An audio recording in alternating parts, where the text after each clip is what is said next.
I'm Amanda, and this is Not Your Granny's Quilt Show.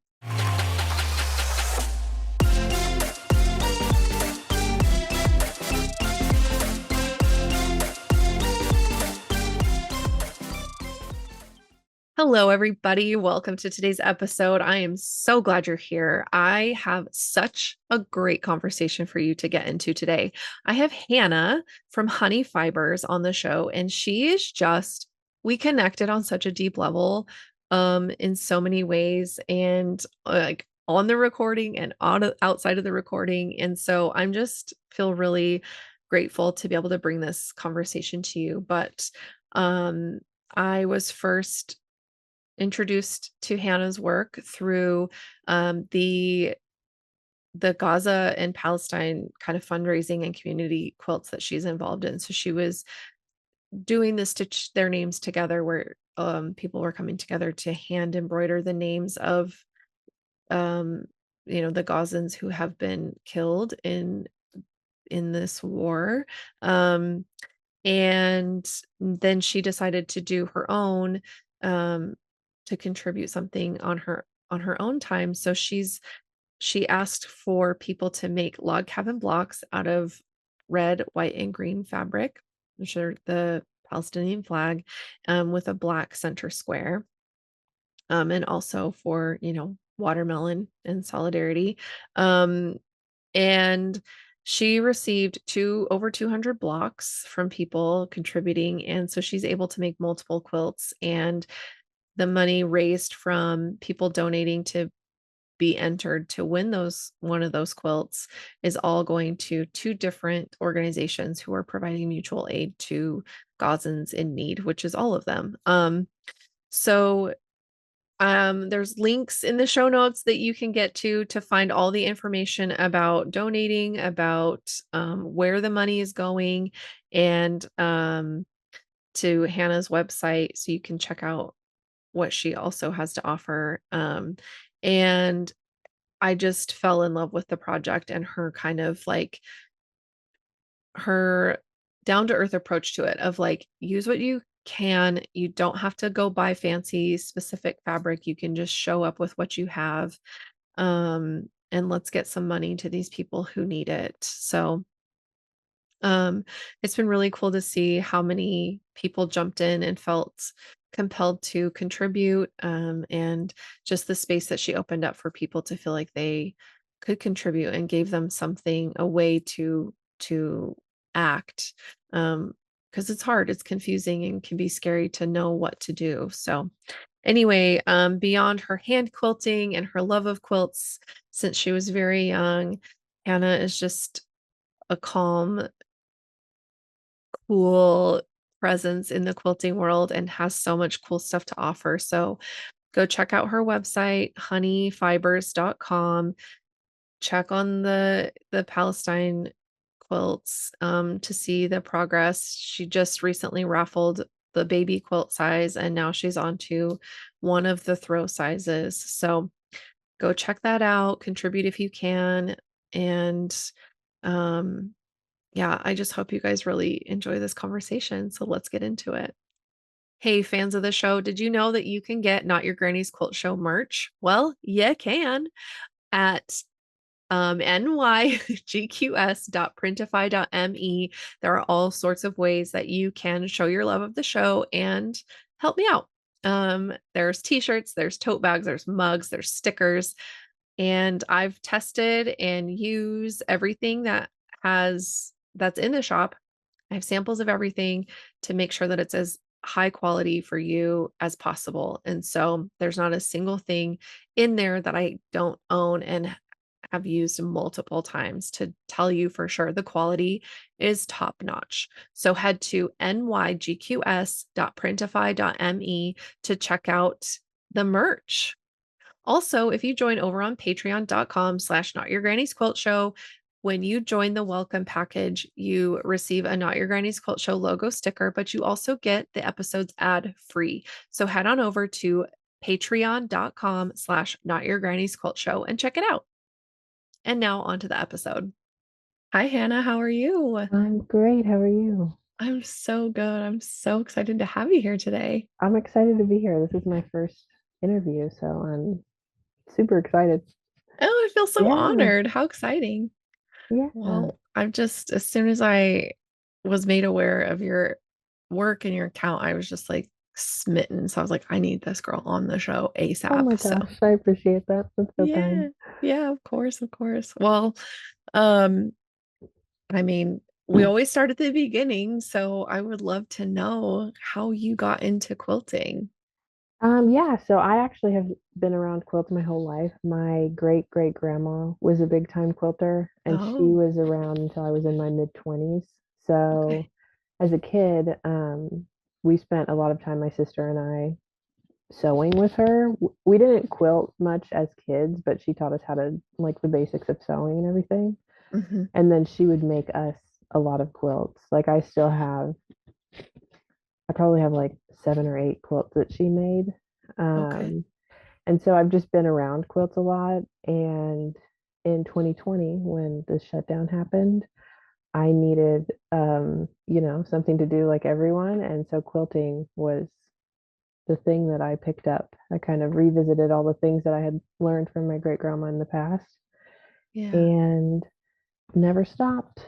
And so it's been, I guess, 5 years now since I really got fully into quilting. And yeah, it's been fun. It's been therapy for sure. Yeah. Yeah. Yeah.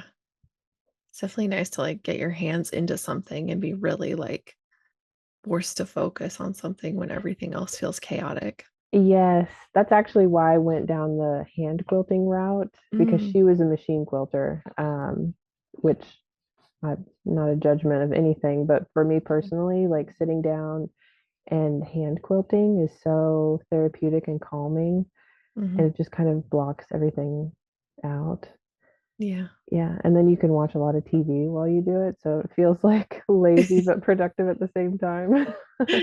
Yeah. Yeah. Yeah. That's so nice. Yeah. I used to crochet a lot before I got into quilting, and I would like sit and be cooking something and Yeah, have the TV on. And it's like when you're doing basic, pretty simple stuff, you can kind of, you don't have to like stare at the TV, but you don't have to like right. stare at your stitching either. So Yeah, a good balance for sure. yeah.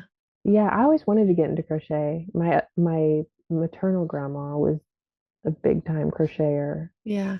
but I never did. Maybe Mm, one day. yeah. It's pretty fun. I still do it every once in a while. Like, I mean, it's been in progress for probably 2 years now, but I did start a sweater, which is like my first garment beyond like Oh, a hat or a fun. scarf. But I used Yeah. like when my nieces and nephew were born, I crocheted them each their own baby blanket. And Oh, that's so sweet. yeah, so I've done like a lot of stuff. I used to like crochet like coffee, like cup cozies for like coffee cups and sell them at a local coffee shop. And Oh, cool. yeah. And then I was like, That's a I'm good sick of idea. this. It was Yeah. fun. I just made so many that I was like, and I quit. Yeah. Oh my gosh. I did that with quilted coasters a few years ago, Oh, probably my first year quilting. I was like, I'm going to make a bunch of coasters. And then I was like, oh my God, I hate this.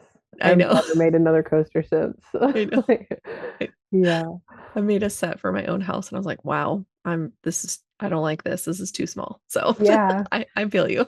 Right. Isn't that so weird though? Because you'd think it would be like a small instant gratification of a quilting project or whatever, and it's so not. It's like mind Terrible. numbing Yeah. almost. Yeah. Yeah. You're like, oh, I'm done Yeah. already. Like it doesn't really scratch that itch of like, I need a project. Yeah. That is true. That's probably what it is. Yeah. And maybe like, I don't know, even the mass production of them, I feel like something, if you're just like speed sewing through something small, even if you're like chain piecing and making them all at once, it still is like, oh, I don't Yeah. know. Yeah. Yeah. That's Mm. true. My favorite quilt size, I think, is baby quilt. One, because I have 7 nieces and nephews, and so Oh, they've all got a quilt. yeah, Um, and they are a really good balance because they're not quick like a coaster, but they're yeah. not like I think last time I made a large throw, I timed myself and it was like in the ballpark of 40 hours. Hmm. So it's not that extreme. It's more like Yeah. Not an instant gratification, but like the Yeah. perfect size. Yeah. It's like not Yeah. as yeah. It doesn't drag on for months, but it's not like, "Oh, I'm done Yeah. in a day," kinda thing. So, Yeah. yeah. No, I love that, and it's it's funny to just, like not funny, but just interesting, I guess, more in the sense of, like, it's like your great grandma was doing machine quilting and you were like, "You know what? I'm gonna make it even harder and I'm gonna do Yeah. hand quilting." Like, you were Yeah. like I think sometimes people are like, "Well, my grandma hand quilted, so I went back to hand quilting," or whatever. It's like, they're stepping backward from the modern, but it's like you step Mhm. backward from, it's like the opposite, Yeah. which is funny, but Yeah. For, I guess, a few reasons. One, I didn't realize when I started that it would be therapeutic for me. mhm. Um, but hand quilting is so accessible, like, economically, because no one, well, not no one, but few people are just gonna buy a long arm. Right. And then to send your quilt to a long armor, equally as expensive, like, that. Yeah. And I know you can technically quilt on a machine, but Yeah. I just never did, and I thought, "This is the cheapest way to quilt," and even my first quilts were, um like, I had a bunch of clothes that I was gonna donate, and I was like, "Instead of donating these, I'm just gonna cut them up and use that." So my first foray into quilting was, I don't know, probably cost me $20 in, like, thread and stuff, and Yeah. everything else was things I already had, and now I just love hand quilting because of, like, the therapeutic aspect and how it looks. I love how it looks, but it Mhm. definitely is the most economical way to get into quilting Yeah. is hand quilting. For sure, and, like, I think because I have, like, a big, super fancy long arm as a Yeah. business, but, like, I totally understand that that's so freaking impractical for people, like, it's so Yeah. expensive, and I'm still paying it off 8 years later, so, like, Oh, it's wow. not Yeah. It's like a l car. yeah, and I mean, I don't pay as much because it's like, I don't care that I owe, you know what I mean? Like, Yeah. I'd rather pay less as little as I can and still make the business more profitable, if that makes any sense, Yes. so, I'm still getting paid, but, anyway, it doesn't matter, but it is not economical for most people to have that and the space it takes up, and Yeah. that's, They're like, huge. another big factor that is, like, if you don't have the space, you can't get one no matter if you have the money or not, like, if you don't Right. have a room just dedicated for it, like, you can't That's have so it. true. Yeah. And when So, I first started quilting, I lived in a one-bedroom apartment, so that obviously yeah. it's not space, and now I bought a house, and it's the same size as my apartment was. It's 800 square feet, so it's still never gonna happen. Yeah. And Yeah, that's a huge commitment too for someone starting out. right, Yeah. I think a lot of people think quilting is an expensive hobby, and they don't realize it doesn't have to be because I think a lot of people do think like, "Oh, you need a long arm or you need XYZ or right. You whatever." need a big fancy sewing machine. You need Yeah. yeah, exactly. And unless you are like you have a business out of it, if that is your goal, I feel like a long arm makes Yeah, sense. sure. But even for personal quilting, that would be insane to buy a long arm if you're just making like family and friends quilts. Yeah, yeah. Yeah. It's and I know for some people it's a dream, like, they make so many quilts or whatever, and they want that for themselves. Okay, great. If you can afford it, awesome, but yeah, it's like, again, unless you're sometimes they have frames and you put your own sewing machine on it and it's whatever, like that's fine too. There's lots of Yeah. ways to do it, but again, the space, if you don't have the space. So like hand quilting, like you're saying, it's so cost effective because you can sit with something forever and you're Yeah. you're stitching everything yourself. You can make the intricate pretty designs. You don't have to Mhm. just do straight lines or, you know, cross Yeah. hatch or whatever. Like you just have to plan it out and trace it onto the quilt, but Yeah, I was so intimidated by designs when I first started. So for the first couple of years, I just did straight or mhm, grid, which is just straight twice. yeah, And this past year,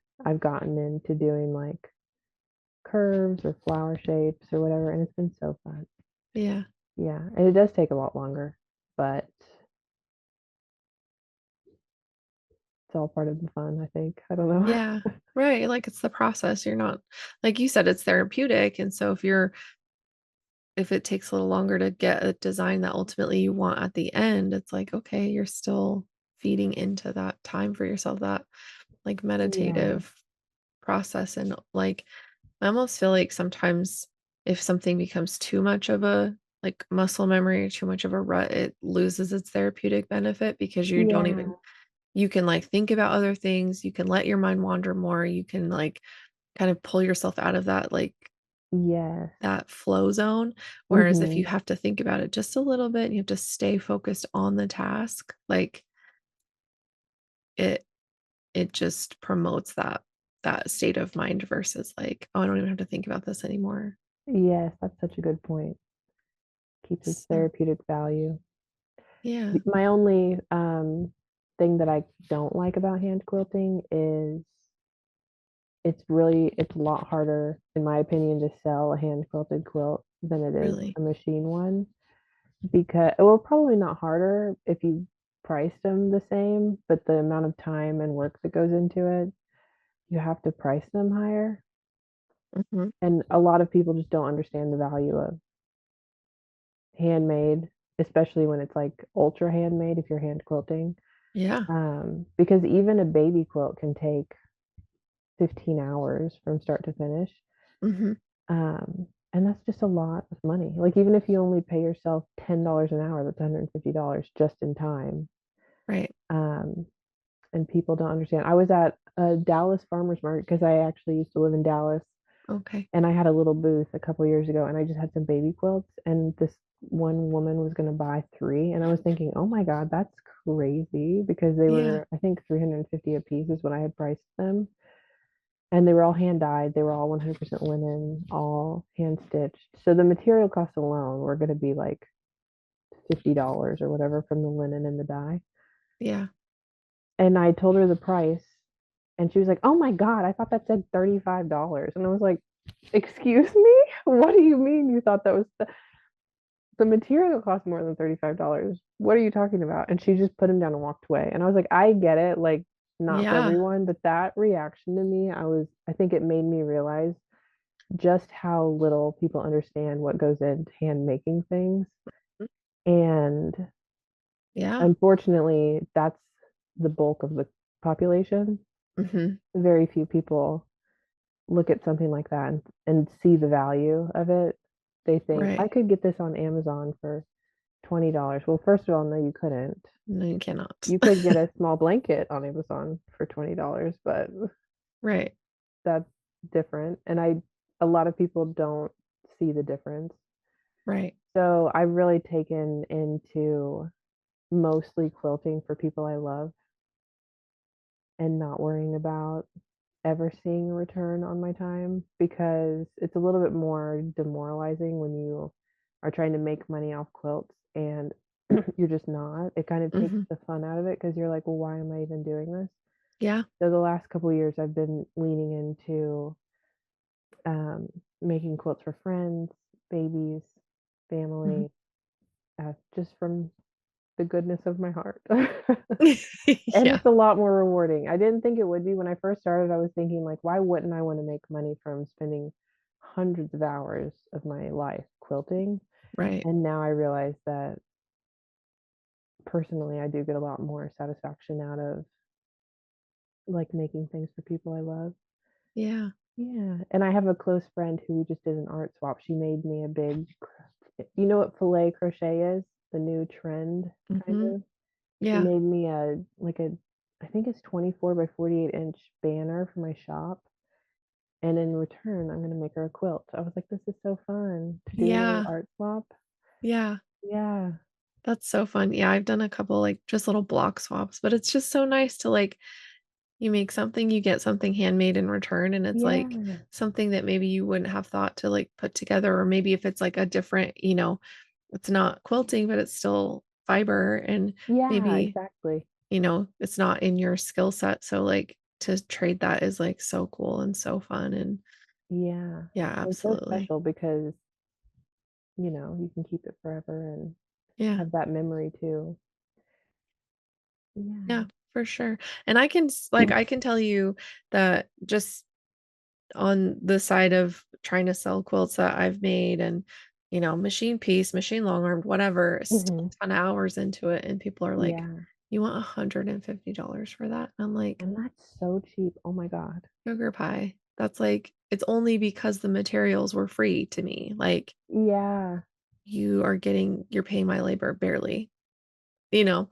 And so right. when people are like, "Oh, how much would a baby quilt cost for me to get made?" Because like I used to make quilts start to finish for people. They Mhm, could hire me, whatever. Um and when I was like, "Oh, materials, time, blah, blah, blah," a baby quilt comes out to being like $400. They're mhm. like, "Wait, what? For a baby quilt?" I'm like, "Yes." And if you look in your itemized estimate, it's like very official, like, Yeah, this is how much material I need. This is how much batting I need. This is how much, backing I need. This is how much binding I need. This is how much long it's going to take me to put that quilt top together. This is how long, this is how much it's going to cost for me to quilt it. This is how much yeah. it's going to cost for me to put that binding on it. And then I have to ship it to you. Like, Right? It's a lot, it's so much. I'm not Even with just like, cheap material, like, if you right. went with, like, affordable quilting cotton or even secondhand, it's still Yeah. so expensive, and people Yeah. just don't Yeah. and they don't even try to No. understand. It's more No. like, "Never mind." Yeah, like, oh, yeah, and, like, because again, having done booths at markets and stuff, it's like Mhm. people walk by and they're like, I could make that." I'm like, "I bet you could, Brenda. I I know. wanna see you try." Like I I hate when people say that when you can hear it. I'm like, even I if you know, think it, that's so rude to say. I know. I'm One like, girl even was like, "Can I take a picture of this? I think my sister could make it." And I was like, "No, you cannot take a picture of it." "It's original work, bitch. Get out of Yeah. here." Yeah, get away from me. Yeah. Yeah, for Yeah. sure, for sure. I promised myself at the next market I do, if somebody says like, "Oh, I think I could make this," I'll be like, "Oh my god, do you sew?" Like, I wanna get so interested in them Yes. because I think there's one it maybe seems nice, but it's more of like a backhanded, like, "You're gonna come into my booth and talk about sewing. We're gonna talk about sewing, and I'm gonna force you to talk about sewing." Yeah. Like, you know what I Makes them mean? uncomfortable. Yeah, like, I Yeah, wanna use that as a discomfort tool to be like, "Don't come in here and talk about my handmade stuff like you could just do it. If you could, you already would've." exactly. You know? And they only say that, I would say 99% of the time because they don't actually realize what goes into it. Right. And, Because like, if I'm anyone go ahead. anyone who does understand what goes into it, they wouldn't say that in front of someone. Right. They might not be able to purchase it, but they'll say, "Oh my god, your work is beautiful," or whatever, like, "I appreciate this so much," like, Yes. "Thank you for putting beautiful work into the world," and then they can move on. It's like, you don't have to say anything Right. if you're not it's that, like, whatever in Bambi, like, if you don't have something nice if you can't say something nice, don't say nothing at Yeah, all, whatever they say. exactly. I just, like Yeah. it doesn't hurt you to say nothing, but it hurts the business to say something negative or, like, to Mhm. act like it's not a big deal, and so I just try to be so mindful of that, and, like, even if I don't like something somebody's made or, if you don't like something somebody's you don't Yes. have again, it goes the same on the internet and in person, you don't have to say a word. You don't. And I myself, I know not everyone's like this, but I have complimented so many ugly quilts in my Yeah, life because maybe it's not my taste, but I know what it went into making that, yeah, like how much effort, and I'm gonna tell someone that their quilt is beautiful and that their work is amazing, whether yeah, or not I find it visually pleasing because it costs nothing to be right, kind. Like, it's so easy. Maybe the easiest thing in the world to do is to be right, nice.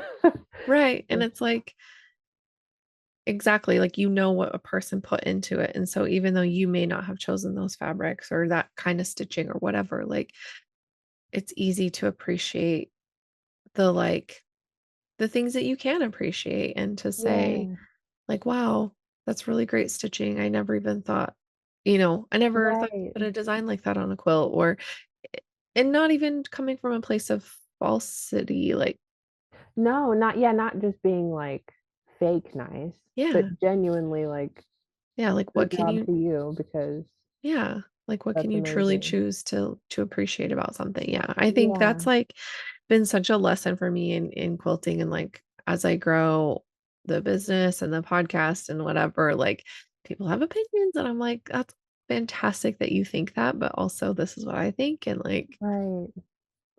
it's okay. Like, that's the beauty of, like of quilting is there's so many ways to do it, just like, you So know, many. you love to hand quilt and I have a super fancy expensive machine, but we're both quilting and Yes, it doesn't exactly. make like yours any less or mine any less. Like Mm-mm. it doesn't devalue the end product just because we took different pathways to get there. Right. I think even outside of quilting, my journey in quilting has made me even more aware of that with like any art form Yeah. because even like painting or stuff like that, I think I just value or see the value in people's effort a lot more Mhm. now as someone who has put a lot of effort into making things Yeah. that I almost I mean there's ugly everything, like ugly art, and it's Yeah. all very personal opinion based. Mhm. But I think almost any art form, if you have the confidence to make something and put it into the world, like that's the hardest thing. Yeah. I'm as someone who's very introverted and very self-conscious about most things in life, I like it takes effort to make something and be proud of it and share it. And Yeah. so it does not even matter what it looks like. As Yeah. long as it's not a banana taped to a wall. But anything that, like, takes Right. true effort. Yeah, Right. Yeah.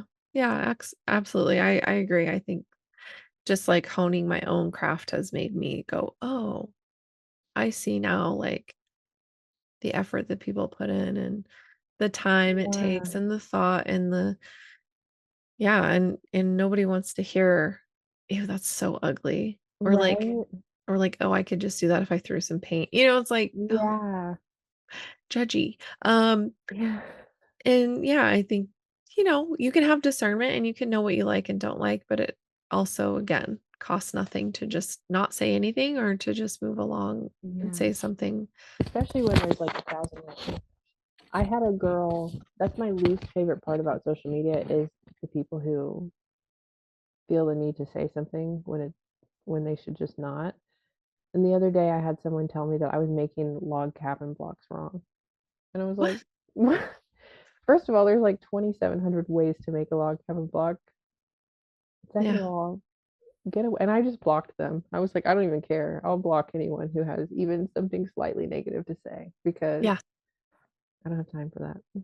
Yeah. And I don't want to hear And your opinion. Like, also, it's a log cabin block. Like, I think that's like the craziest part too, is like these like ultra traditional blocks that literally have been made for hundreds and hundreds of years. It's like, yeah, and yeah, there's a gazillion ways to approach it. Like, how are you gonna come on there and say, "You're doing that wrong?" Like, right. are you jealous? Like, why are you coming at me? Like, Yeah. you can Then make go log make cabin yours blocks however you want. right. Yeah, Yeah. exactly. Yeah. Yeah. Or I've had a couple of the people who are like, my grandma taught me that you have to have 12 stitches per inch for it to be considered hand quilting. And I'm like, that doesn't even make sense. Maybe that's how your grandma hand quilted, but I could do inch long stitches and it would still be called hand quilting, you freak. Right. Like, good one Yeah. for me. Yeah. Yeah. But it's like, what rule book of quilting do you have that I don't have? He- Like, Their grandma. what yeah, Yeah. right. It's like there's no, Yeah. like, one definitive quilting dictionary that defines every bit of quilting, and it's only this if and, if this and Right. this. It's like, no, I mean, there's definitely certain guidelines or certain kind of ideas, like, this is roughly what this is like, and it's like, okay, it's like, but you can take creative Right. license, you can take artistic license to Yeah. do it however you want and whatever you think looks good. Okay, great. Like, There I are think no boundaries. Like no, I've no. seen the Zach Foster quilts. I don't know if you Yeah, follow him. Yeah. yeah, yeah. He's He been on the made show. one that had like a pair of shorts or pants Yeah, on them that you could, like, put on, and I was like, "You can literally do anything yeah. He with was, like, wearing quilting." the quilt, yeah. Yes. Yeah, Yeah. yeah, exactly. I think, like, following people like him and, um, y there's other people that are, like, not on the top of my head right now, but that just, like, try shit. It's like and who is gonna tell them, "Well, that's not actually a quilt." Right? It has 3 layers, multiple layers, actually. It's Yeah, stitched together through the layers to hold it all together. It's a fucking quilt, it like, is. the It is. end. The Yeah, end. exactly. That's like I think that Period. the only requirement for a quilt is that it's more than one layer stitched together. Yeah, If there has to be a rule that you generally follow, that's pretty much the only one. right, and Anything can that's be yeah, anything.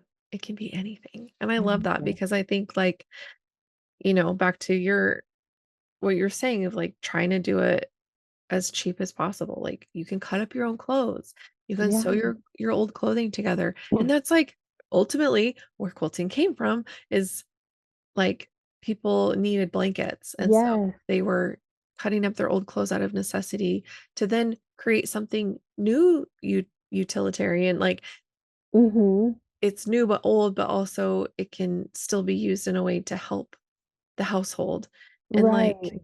so it, like, harkens back to that concept, plus the hand quilting, because like, that's all people had, right? They didn't have Right. machines, especially in the poorer communities and, like, quote, unquote, "lower class," but that doesn't make it, like, less, if that makes sense, like, I don't wanna say lower class as in, like, it's bad, but Yeah, but just with, like, people without the means to buy right. fabric or anything. Yeah. Right, but they still What create it, and now we Mhm. see those quilts and we're like, "Oh my god, look at this Yes. 200-year-old quilt," and we're, like, losing our minds about it from the history, and these people were, like, poor AF, just trying to stay warm. Right? It's made with, Stuff like, flour sack material, and now we think that's so cool, like, yeah, it's so amazing to have quilts from that period in time, and we think like, "Oh my god, this is amazing. It was made with flour sack material and yeah, all these things." Yeah, and at the time, they were like, "This is the only thing I have in my house. right, Like, I cannot afford anything else, so this is it." right, Such a weird reversal of how it's viewed because back then right, too yeah, they were utilitarian.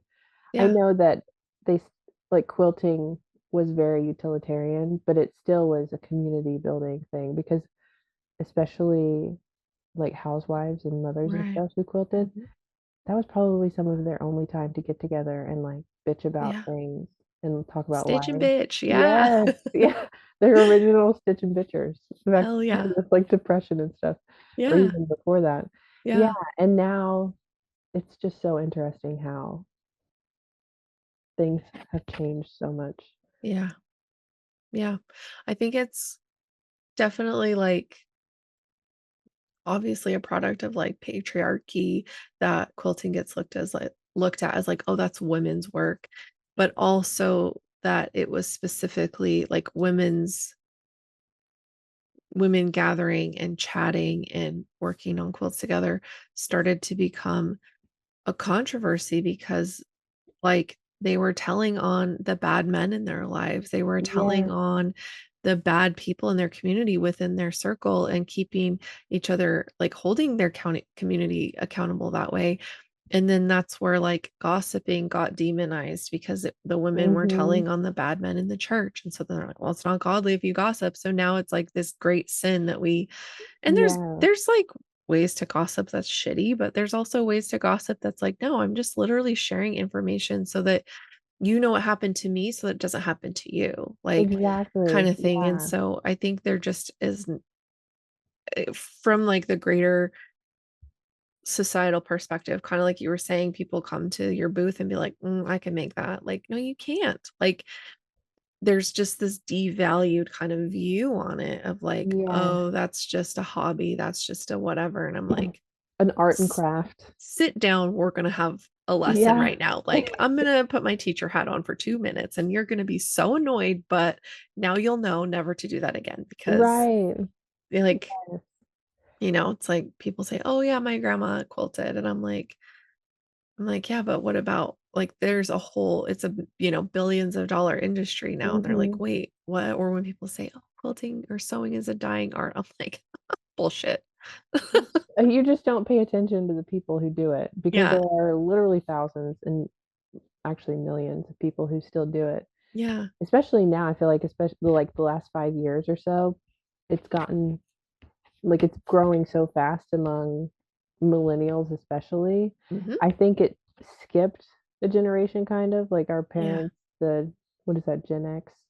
yeah, But our grandparents and those ages, mhm, and I know that our parents-ish generation probably they're the ones who really drove home the points that sewing and quilting and all these things are like women's work and mhm, arts and crafts and right, um, not valuable.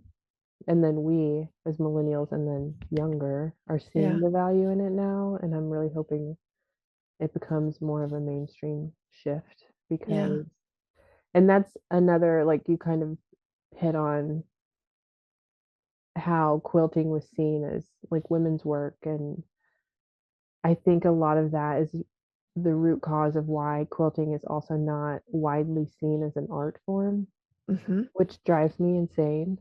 yeah, Absolutely nuts because it's such an art form. Like the it amount of is. work that it takes, even just to get, especially people who like draft their own patterns and whatnot, Yeah, that it takes so much effort to get from point A to point B. Unless you do something really. basic, like I have this one right Yeah, here, it's just big squares. yeah, It still took time, but yeah, you see quilts that are like intricate, especially like picture quilts and things like yeah. that, and how anyone can ever look at something and think that's like, oh, that's so cute. You have like an art and craft room. Like, no, that person is an artist. Like, Yeah, yeah, even the simple ones, it's like it took someone's time and someone's vision and someone's ability to, like, see what they wanted and make it from their own 2 hands, like, yes, gathering everything together and doing the work, the labor to bring it together, and, like like, I'm so grateful to see that there are so many men coming, like, more strongly into the quilting and sewing space. me too. I love to see it, but I really fucking hate when people are like, "Oh my god." They, like, give them so much attention, and I'm like, "Ugh." Yes. Yeah. Like it's so impressive when a man does it. Right. Forget I'm about the like, millions of women who have been doing it. yeah, like, we've been here, we're just not as, like, loud about it, and not that the men I Yeah. should like, I the men I know in the sewing community, I love dearly, and they are huge champions of the craft as a whole, as the art as a whole, and Yeah. they are strong voices, and so I don't want anybody to get any ideas, like, I'm not saying anything about anybody in particular, it's just, like, the general, again, patriarchy view of, Mhm. like, if a man does it, it's 1,000 times better, but if a woman Yes, doesn't, it's a joke, and it's like, we have to stop. We have to we stop. do. And it's widespread too outside of quilting. Something that very related but unrelated that is like going kind of crazy on TikTok is that I don't know if you read a lot and Oh, yeah. see the book talk Uh-huh. community. There's I don't know the whole story, but there's like a man who made a book talk account because he just got into reading. He's like, "Oh my gosh, this is amazing." And was like he got a book deal because he just like talked about how he'd love to write a book one day or something and he got a 3 book deal and he just no history of writing, no Nothing. like not it's not a lifelong aspiration that he had. He got it because he like went viral on TikTok because he was attractive and a reader, a man reading fantasy, romantasy, whatever. Mhm. And now people are just fuming, with understandably so, Yeah. because Yeah. there are women and men, especially in writing, who have worked their whole lives and never even got their manuscript onto a publisher's desk. Like, Right. So for this schmuck who doesn't even have a manuscript to get a book yeah, deal, because he's like a man who likes romantasy, and it's so rare. And so, oh my God. Yeah, congratulations. exactly. I'm like, oh God, forget about the millions of women who have been loving romantasy and probably trying to write books Right? and But also get getting made nowhere. fun of it for it this whole Yes. time.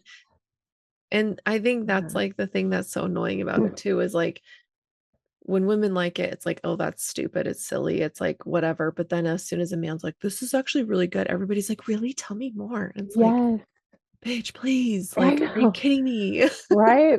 And unfortunately, I feel like a good chunk of the people who swoon over men like that are women. Yeah, And so they're not to blame women. I feel like this is going to sound very blaming women, but it's like partially women's fault that he's getting the attention. Like, right, block him. Just don't even right. look at him. He doesn't Like, we deserve the attention of women. right.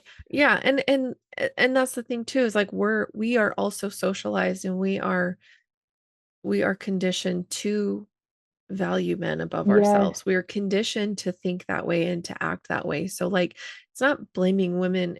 I mean, both sides. Like, I'm not a man hater. I'm married Yeah. happily. I love my husband. I have lots of great men in my life.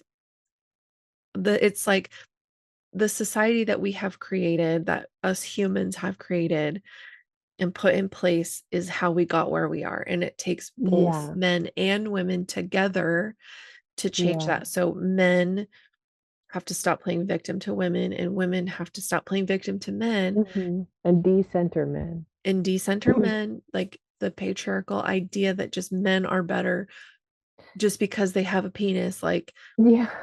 that way of thinking is like that's not helping anybody. No. It's not helping women to think that way. It's not helping men to think that way. And it's making all of us like mentally and physically ill to think that way. Yes. And so it's a deconstruction as a whole. Like we all need to step back and go, okay, why am I even liking this? Is it Hmm. because like a man stepped into a woman's space and is now capitalizing off of it? Like that's not cool. Like, bro, Yeah, I'm not glad at you like all. these books, but back off. This was ours first. Yes. And also like, yeah, women retraining themselves to go, okay, well, like I'm allowed to hold men accountable in my life. And if they don't like it, that's not my problem. But I think a Hmm. lot of us fawn and do that without even knowing we do it. I used to do it so much and I had no clue. Me too. I I think had back on no that clue. and I think, oh my God, who was that girl? Yeah. Like, who was she? Because I don't Yeah. even recognize her. Right. And after years of like decentering men and like working through a lot of that stuff, I now, I don't like, I'm not one of those people who's like, I hate men, I don't need Yeah. men. But like to be able to look at a situation objectively and try to understand Mhm. why you're feeling a certain way or why other people are feeling a certain way.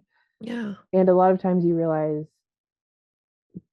they don't even know that they're feeling that way or they don't understand the power dynamic that's there. Right. Um, and a lot, Right. I mean, we we were all raised like that, like you Right. said. It's not, it's the norm. And unless you're willing to really take a step back and like do the work, Yeah. whether it's like therapy or Mhm. surrounding yourself with like-minded people or Mhm. not like-minded people, I'm sorry, people who can help you get out of that kind of Challenge it. cycle that Yeah. you're in. Yeah.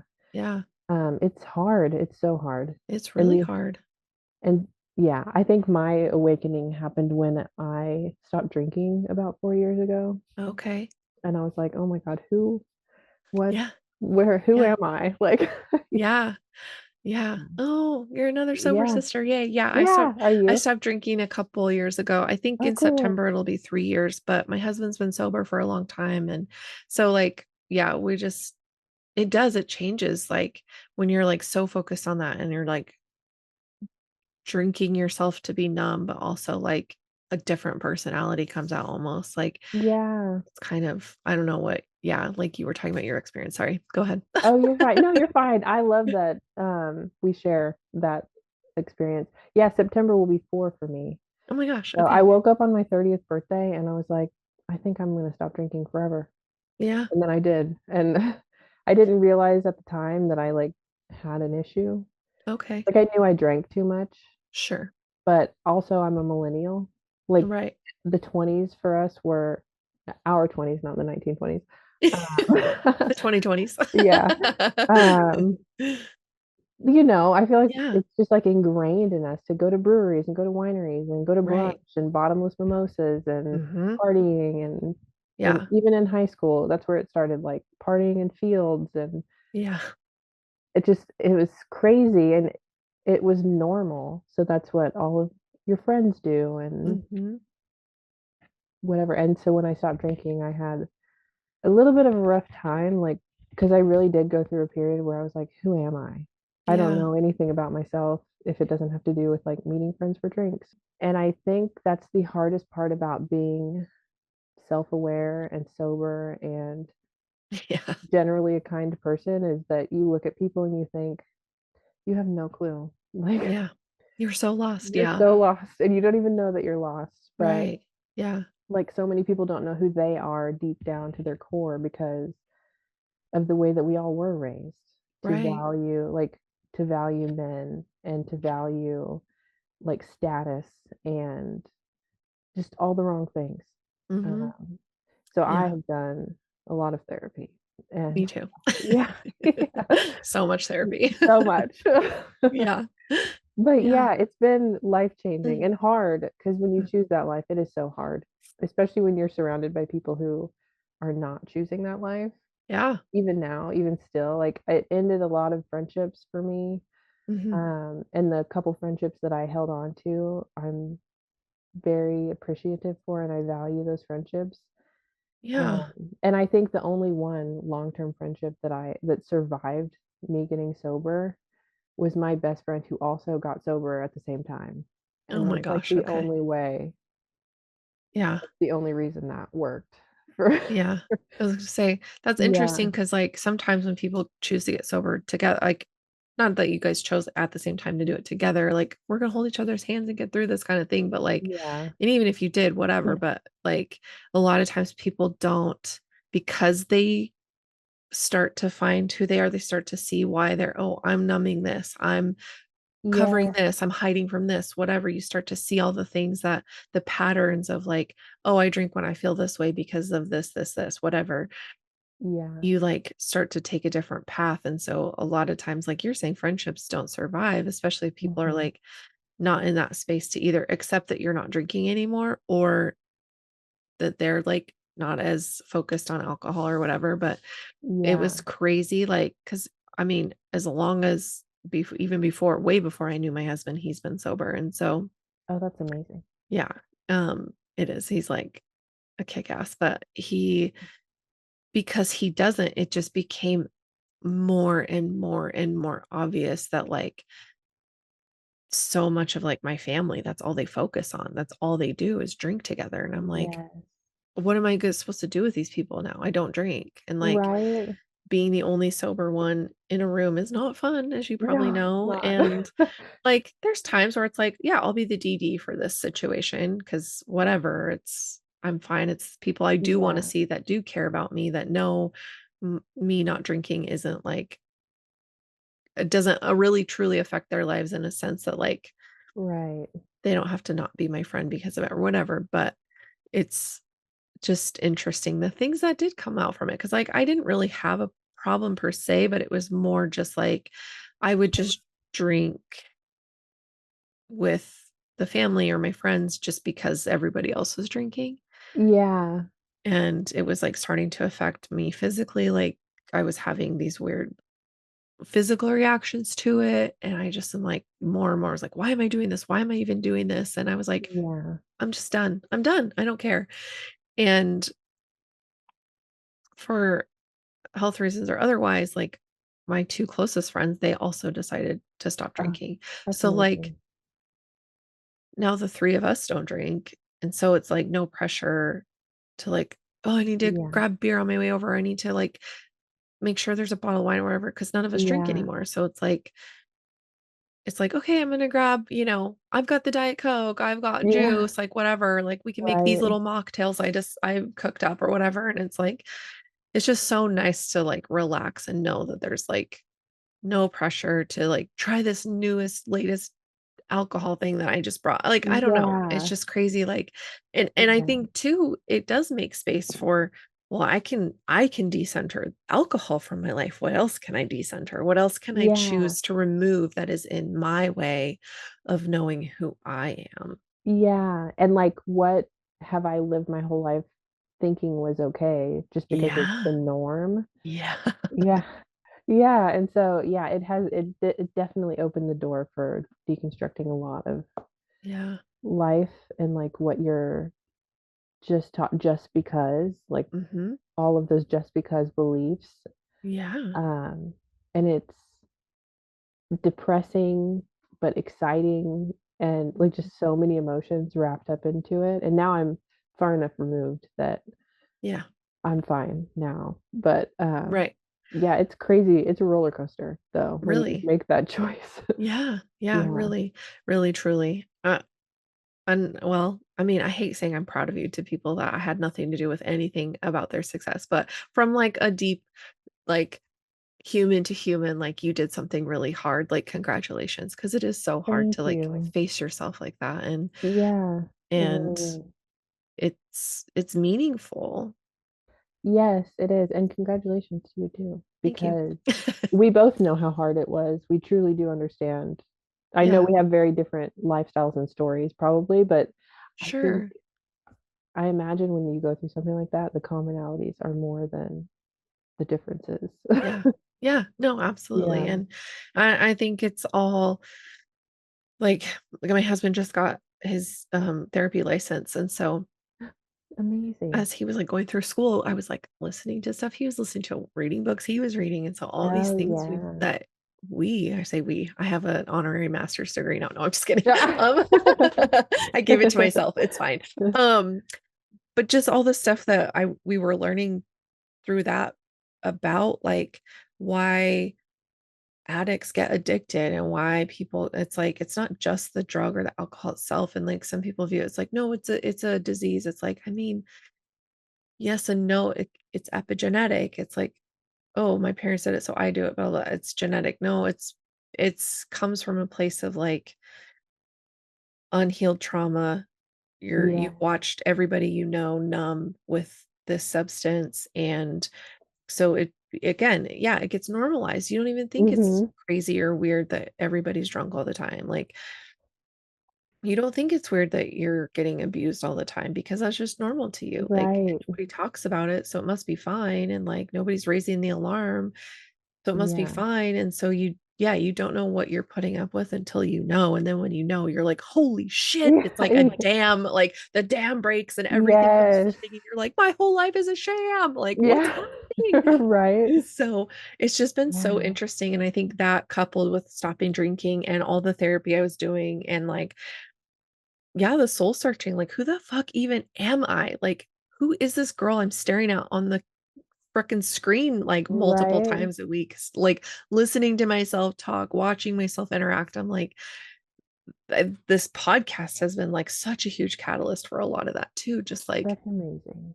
god damn, like, Yeah. I'm not even looking at myself, like, because some of the earlier episodes, which I mean, people can listen to, I'm not taking them down because it's a story of my growth, right? But, like, Yeah. there are older episodes that sometimes I'm like, "Oh, I wonder if this still makes me cringe," and I'll, like, go click play on it just to see, and I'm like, "Yeah, it's Yeah. okay, it's okay," like, I'm getting less and less sensitive about it, but there's just, Yeah. like, "Oh, yeah, that was, like, in this time when this thing in my life was still a question, or I wasn't fully aware of, like, this story that now has all of its pieces in place, and now I understand why, XYZ happened." It's like, Right. it's That's so wild. that's so cool though to have kind of something to look back on, like a little roadmap of your journey and Yeah, like yeah, it is kinda something cool. concrete to look back and see like your growth and stuff. Because as a Yeah, normal person, well, not that you're not normal, but I don't have like video evidence of sure. my life changes, you know? Sure. And Yeah, like even if the episodes aren't about like your life per se, you can still like hear your opinions and your voice and like yeah, see like how your thought processes and views have changed since yeah. then. And I bet that's so interesting. It honestly is, and, like, I've apologized for it several times, and I hope that my behavior is also, like, a living amends for it, but, like, just how kind of snooty I was when I was like earlier into quilting. And especially like, I mean, this podcast is almost 4 years old. So that's about half Yeah. of the time I've been quilting. And I used to be like, "Oh, you only can use this kind, and people who use this kind of fabric are dumb," and da, da, da. Like, I mean, I didn't really say that outright, but you know what I mean? Like, you Yeah. could like, I had this air about me, and I'm like, "Oh, girl, you don't The way even I know." do it is the best. Yeah. And, Yeah. like, I still will die on the hill that I love Minky, and I will use it on as many quilts as possible because I freaking love it, but, like, I also know it's not everybody's cup of tea. Like, I Yeah. literally made a whole episode about Minky. My husband's like, "There's no way you could talk about Minky for, like, a half an hour." I was like, "Bet." And I Challenge did. accepted. Yeah, yeah, yeah. Um, and it's like, I That's get why some hilarious. people don't like it. I totally like, I get it. I'm not here to, like, push anybody that direction if they don't wanna go that direction, but What anyway, is Minky? it's, like the cuddle fabric. It's, like, just kind of Oh, yeah, I know what super that is. soft and, like, silky Yeah. plush on the back, and, like, I sell it out of my shop because I love it as backings on quilts, and, like, the one that's on my couch right here has Minky. I think I only have, like, Oh. a total of 5 quilts that don't have Minky on the back. Oh, So, that's yeah, hilarious. yeah, and they make it in all different, That's like, funny. you know, pile lengths and, like, Mhm. the standard is, like, 3 millimeters, but they make them that are, like, Okay. 6 or 9, like, Oh, um wow. yeah, they're crazy, they can get crazy, but it's also they're used in, like, making stuffies or just Like soft that's a good do pairing with a quilt. I mean, so quilts are nice. comfortable, comforting objects anyway to have that softness. Yeah. I never even really thought about that. Oh, man, it's Maybe nice, I'll you should have to try it. try it one day. And it's, like, honestly not hard to like, hand sew through, like, Mhm. if like, even if I've had to hand sew binding on it, like, Mhm. I will hand sew through it because it's so easy to sew through, so Oh, hand nice. quilting wouldn't be a barrier. Ooh, I'll have to give It's it a just try and let you know how it slippy. goes. Yeah, it's Yeah. just slippery, so, like, having a hoop or, like, having it pinned to death is, like, Yeah. important, but anyway, yeah, see, again, I can talk forever about Minky, but it's just yeah, it's just been so interesting to see how much more one, how much more, at least for me, consistent I feel about how I show up, and, like, if you met me in person, I would be the same exact person. You wouldn't question that, like, you met me. Like, "Oh, Yeah. I know Amanda." You do, you Mhm. know me. This is who I am, and so I love that. That's how I am. I don't understand how people can have 2 personas because 'cause I'm like, yeah, I'm just me. I don't have the energy to right? not Like, be. Yeah. why wouldn't you want who you put out there? And I again, probably so many reasons because I was in a different place, a different person when I started making this podcast versus now, and, like, I wasn't necessarily trying to be something else, but I was like, "Oh, maybe if I'm, like, a slightly what I view as a better version of me or, like, a different version, Yeah. then it's like, "Oh, what if I need to be like one of those internet personalities?" But I'm like, I can't, it's too exhausting. Yeah. Like, I'm sorry. I already have a lot going on up here. I need, Right. like, less going on. So, Yes. anyway, it's about, like, yeah, not drinking, going through therapy, like, doing all that, being able to focus on things that are, like, actually important, like, and it's crazy how much our society places value on alcohol. It's so insane. And it's so terribly toxic and poisonous to our Mhm. system, and, like, you get drunk for a reason, it's not good, like, it's actually It's your system poison. being like, "Hey, bro, this is not good, do not eat, like, Right? do not collect go, do not," like, or, "Do not pass go, do not collect Right. $200," like, this is a no-go zone, but we do it to ourselves intentionally, and it's like, same thing with, like, a lot of, drugs, and I think there is so much lost in plant medicine and the wisdom of indigenous people that was stolen Yeah. from them, and the abuse of those medicines comes from the white Yeah. people, the white abuse of it. It's not from that spiritual place of what it was the intention Right. of was for it. So anyway, I there's a lot in that, but yeah. I think a lot of that's a good point because I think a lot of white people probably have, like, a deep subconscious hatred for themselves or their lives or the Mhm. things that they feel like they have to choose, Yeah. and they numb it with Mm, alcohol or drugs and stuff, and right, they don't realize that's why, right. but and I it all probably does, maybe not all of it, but a lot of it does go back to that, like, Yeah, because indigenous people and a lot of other cultures, not just American indigenous, but indigenous of every all over the world, yeah. land, they're so connected to the earth and Right, land and, like, right, like nature, yeah, and we as, like, white people don't have that. mhm, Like, that's not something right. that we grew up with. Because I love nature and I try to find beauty in literally everything. It's the only thing that gives me joy in life Yeah, sometimes. yeah, And I know people are like, "Stop pointing out the squirrels, like, no one cares."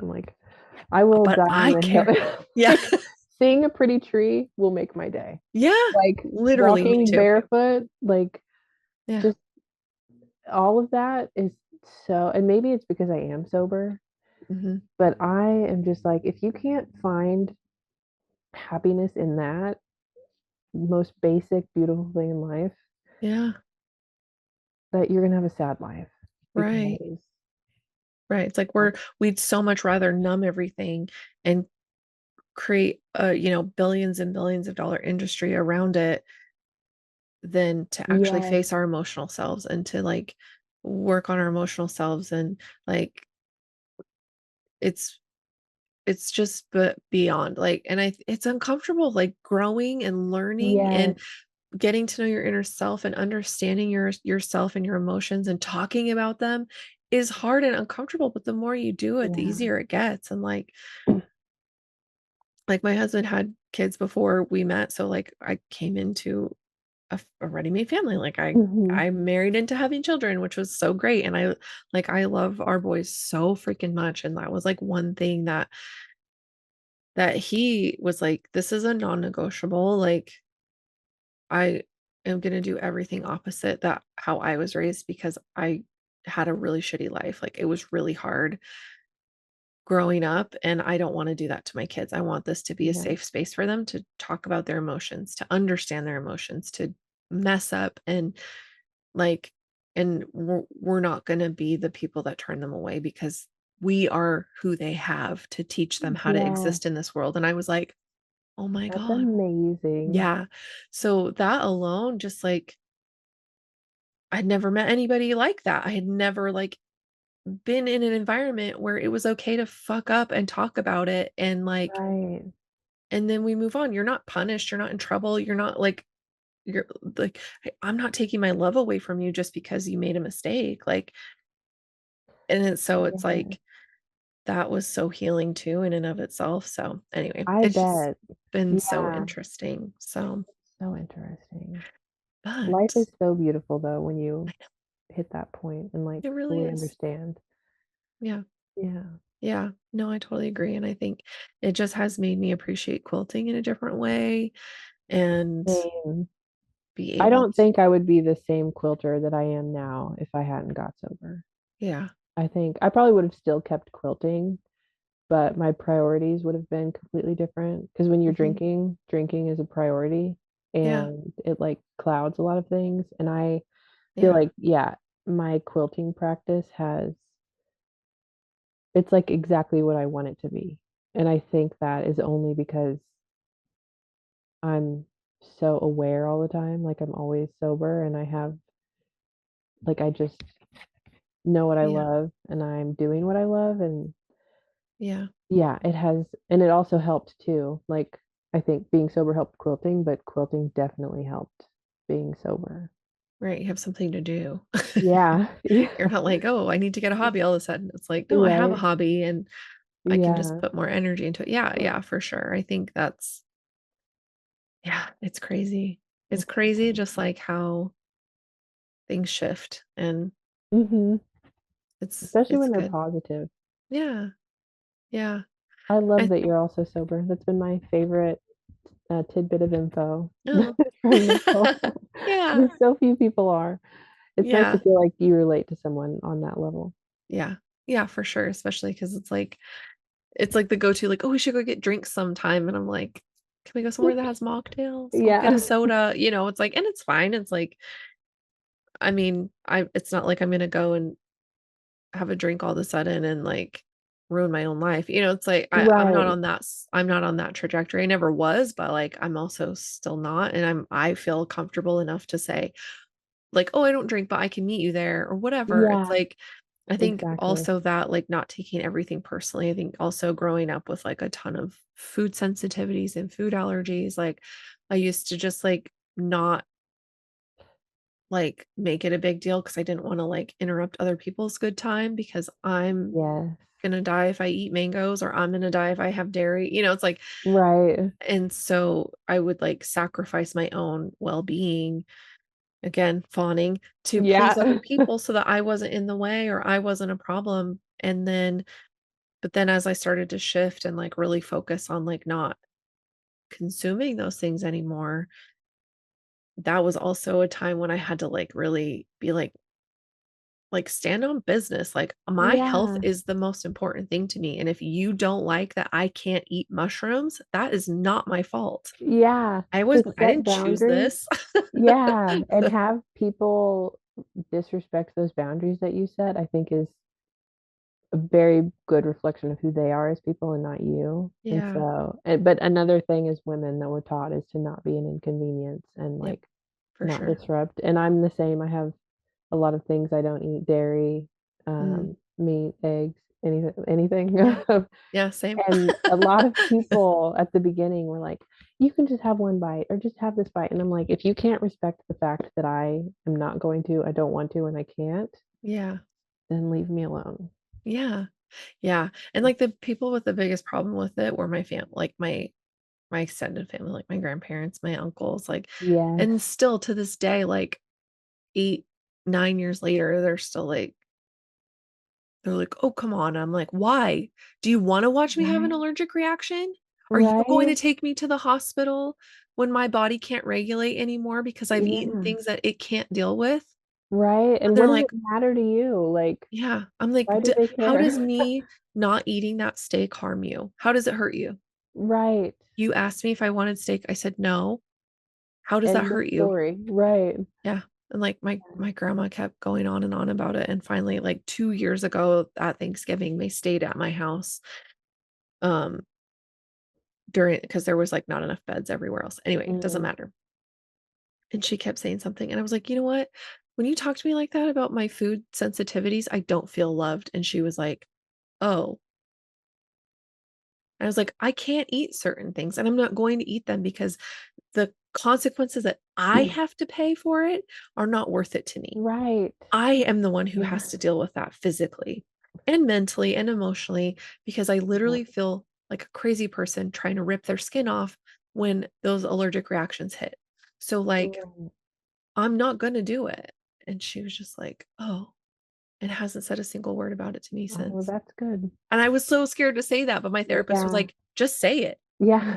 If she's gonna be mad that you have food allergies, then maybe you shouldn't have your grandma around." And I was like, Right, "She's my exactly. grandma." She's I like, "I don't know. care." She's like, "Who cares?" Yeah.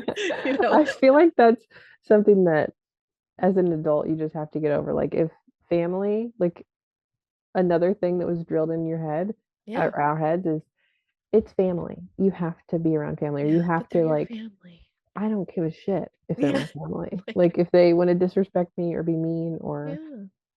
anything that, like, crosses a boundary that I set, then bye.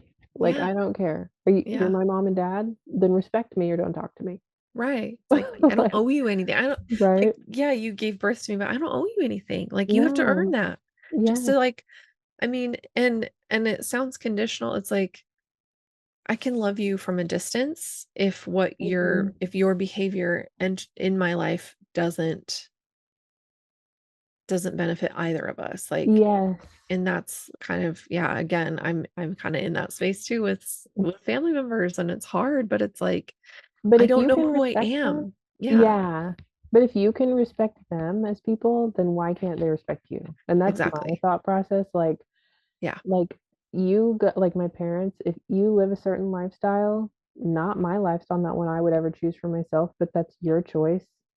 You respect it. I'm not going to talk to you on the phone and just constantly talk shit about the way you eat or drink or live. So right, I don't expect you to do that to me. right. It's Yeah. and a lot of people in that generation can't grasp that concept of mutual Right. Because respect. Like, they want respect, but they don't feel like they are entitled to or need to give it for some right. reason. Right. Just because they are family, I think they have that in their brain, it's a security blanket. Oh, well, we're family, so it doesn't Yeah. matter. Well, they Yeah. have to talk to me forever. And I'm like, watch me Right. because I'll drop you. I don't care. Yeah. Like, Well, and I'll I work think through the grief. yeah, for sure, but I think also they were also raised, you know, like I know my parents for sure were raised in a way that it's like, no, that's how you are. You Hmm. respect your parents. Whatever they say goes. Yes. Like the consequences are the consequences and you just have to deal with it and you don't question it. You don't back talk. Hmm. That was like for my husband and I both. That was like such a hard thing with the boys is like when they would challenge us, we both would be like, "What? Like, are you kidding me?" And then we're Yeah. like, "Oh, they're just asking a question." You know, they're just like Yeah. they're pushing back because 'cause they're humans and they have their own brains and they're allowed to question us, like, we're not infallible. Yeah. And as kids, like, kids famously don't have developed brains yet. Right. And so I think a lot of people especially when we were kids, it was like, I remember being like, I wouldn't talk back. I was afraid to talk back, afraid to do XYZ, like, you're afraid to be spanked or yelled at or whatever. Yeah. And now, I don't have kids, but I do have a lot of nieces and nephews, and I Yeah. think they're literally just kids. Yeah. Like, my Yeah. they don't have emotional maturity because they don't have their brain is not developed. Like, Right. it's one Right. thing, and there is a clear difference. Like, if you have a kid that's like completely out of control and disrespectful, that's a different thing. But for the Right. most part, sometimes kids get angry and overstimulated too, just like Yeah. we do as adults. Like, Right. I also think with, like, learning more about myself and, like, focusing on, like, my own growth and my own, like, mental health in that way of, like, stopping drinking and whatever, like, I've been able to also kinda transfer that into, like, my quilting practice and business, like and so it's easy to go, "Oh, well, I'll lower my price." Like, I used to kind of be like, "Oh, I yeah. can do it for less if people complain about the price of things," and I think kinda going back to you saying, like, people don't really know the value of a quilt, and if they see 150 or $350 Mhm. and they don't know the value, it's like, it's okay to not lower your price. Like, you have a set price because your boundary is to not undervalue yourself. Right. Exactly. I think you're also setting a precedent if you continuously lower your prices, Yeah. where you'll never, maybe not never, but it'll be harder to get back up to where you want to be if Yeah. you're constantly lowering them, and then someone's like, "Well, why is it double the price now?" or whatever. And I'm Yeah. like, "Well, that's because I was underselling them for so long to try to accommodate people's lack of value." And so I've tried to be like, I have a couple quotes that I've had for a long time because they just haven't sold, and I'm like, "Well, even if it takes 10 years, they're Yeah. gonna sell for what I wanna Yeah. sell them for." So, Exactly. um Yeah, and I think that's, like that's part of being an artist and selling your work. Like, mhm. sometimes you just sit on things for a while, and then sometimes they just sell all of a sudden, and you're like, "Oh my god, so many people are buying my stuff," and it's like, Yeah. "Okay, it didn't it doesn't mean that you shouldn't have made that thing or that you should have tailored it in a different way. It's just like it just Right. wasn't the right thing for anybody yet." And so, I think Yeah. holding firm and holding fast, like, you know, mental health or otherwise, or boundaries with people or otherwise, like, it like, I think I struggled with, like, value myself, but also, like, Yeah.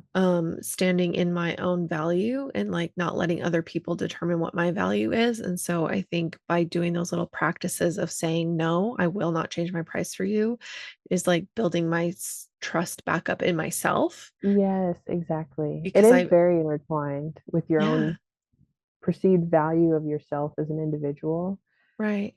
to what you think your work is worth, because Yeah. I know a couple people, I'm not gonna, like, call anyone out, on Instagram who I think they sell their quilts for way under what they're worth, Mhm. and I think a lot of it stems from them not valuing themselves or their work enough, and I'm just like, Yeah. "Stop that. stop Yeah. because I know what it takes to make what Right. you just made, and, like and a lot of it also probably has to do with social media is hard. It Like, is hard. I don't have a huge following. I don't even know if I want one because I am a very introverted person, but on the flip side, that makes it a little bit more difficult to sell. Like, um, actually, one of the first quilters that I found on Instagram when I started quilting was Maura Ambrose of Folk Fibers, Uh-huh.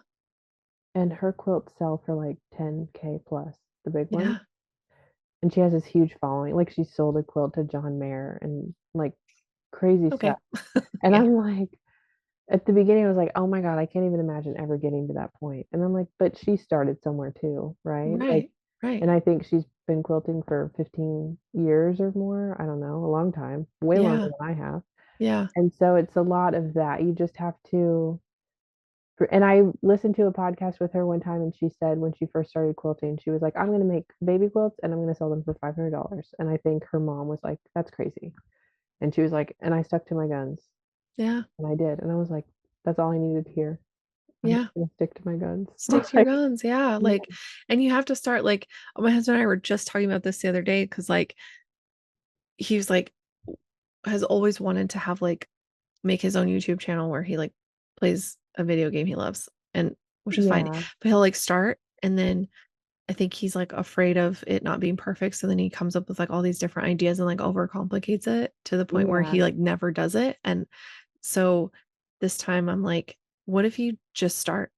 Like, mhm, I'm like, go back to my first podcast. Like, you were the one filming and helping edit. Like, at that time, I'm not that same person. My show is yeah, not the same, but it's because it took me years of honing it and trying different things and learning about myself and practicing. yeah, And it was so hard for me to look at myself on these videos and listen to myself like for years.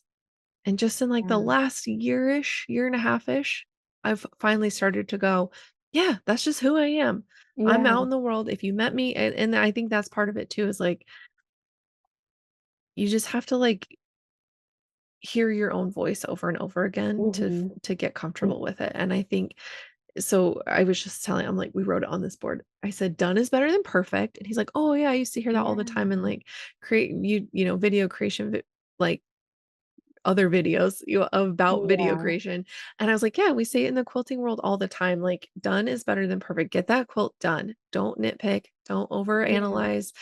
Don't so stress so hard. Like, if you're submitting for a quilt show and you want it to be as perfect as possible, by all means, have at it. yeah, But if you're like making a baby quilt for somebody or a wedding gift or whatever, like, if it's as good as you can do without stressing yourself to the maximum, then, like, just get it done and nobody's gonna care. They're gonna just be so grateful that they received a quilt.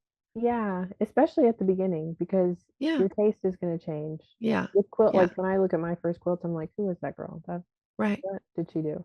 But right, I think it's the same with anything, like, if you started a YouTube for games or whatever, like, what you like now and how you like yeah, now is not gonna be the same right, and the more in you 5, do it 10 years. Yeah, you yeah, figure the that stuff out, yeah, you or you just have to won't figure start. it out. Yeah, Yeah, yeah, you just have to start, and your skills and the comfortability with the growth of it all yeah, will come.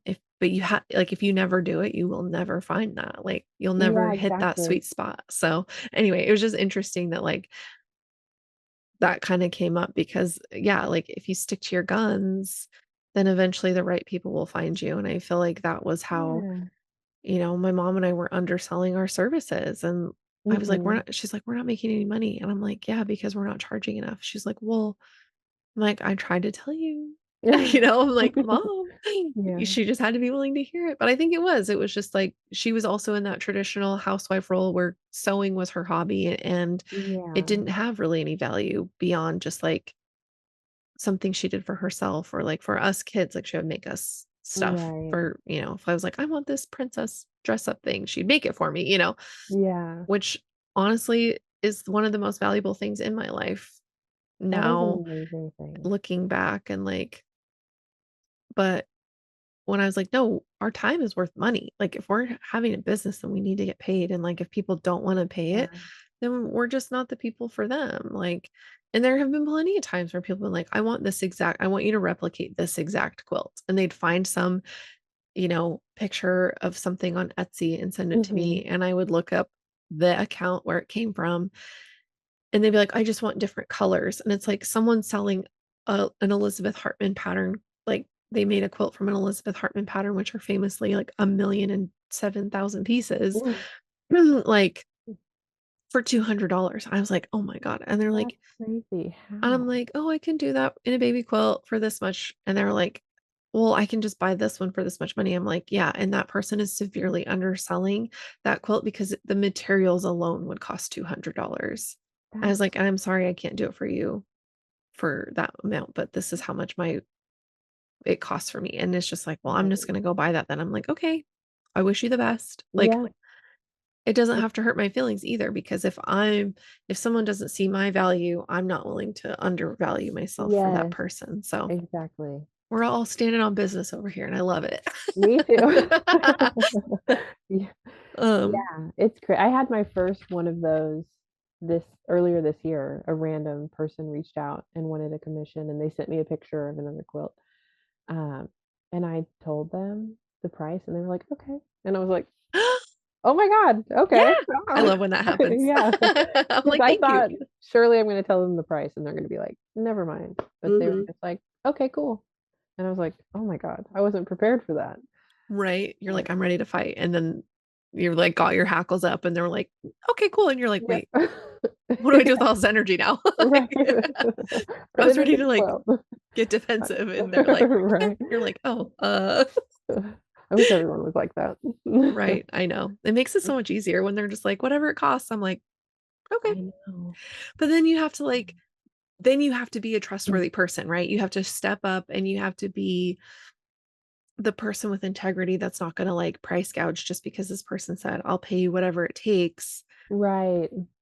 That's when you go, "Okay, I know my value. I know how much it's worth to me to make this quilt or whatever it is, and I'm Yeah. gonna honor that and be fair." And, then there's some people like, "Well, my quilt is worth $17,000,000." I'm like, I Okay. mean, sure, Maybe to you. to you for sure, and if someone Yeah. else finds it, great. But, like, also the practicality of that is bananas, you know? So it's like, Yeah. where is the happy spot where, like, you feel fairly compensated, that person can afford the work that they want from you, if they're, willing to pay within reason and not undervalue you, like, they are Right. saying, I trust you to know your value, and I will pay that." Like, Mhm. I don't know, it's just so hard.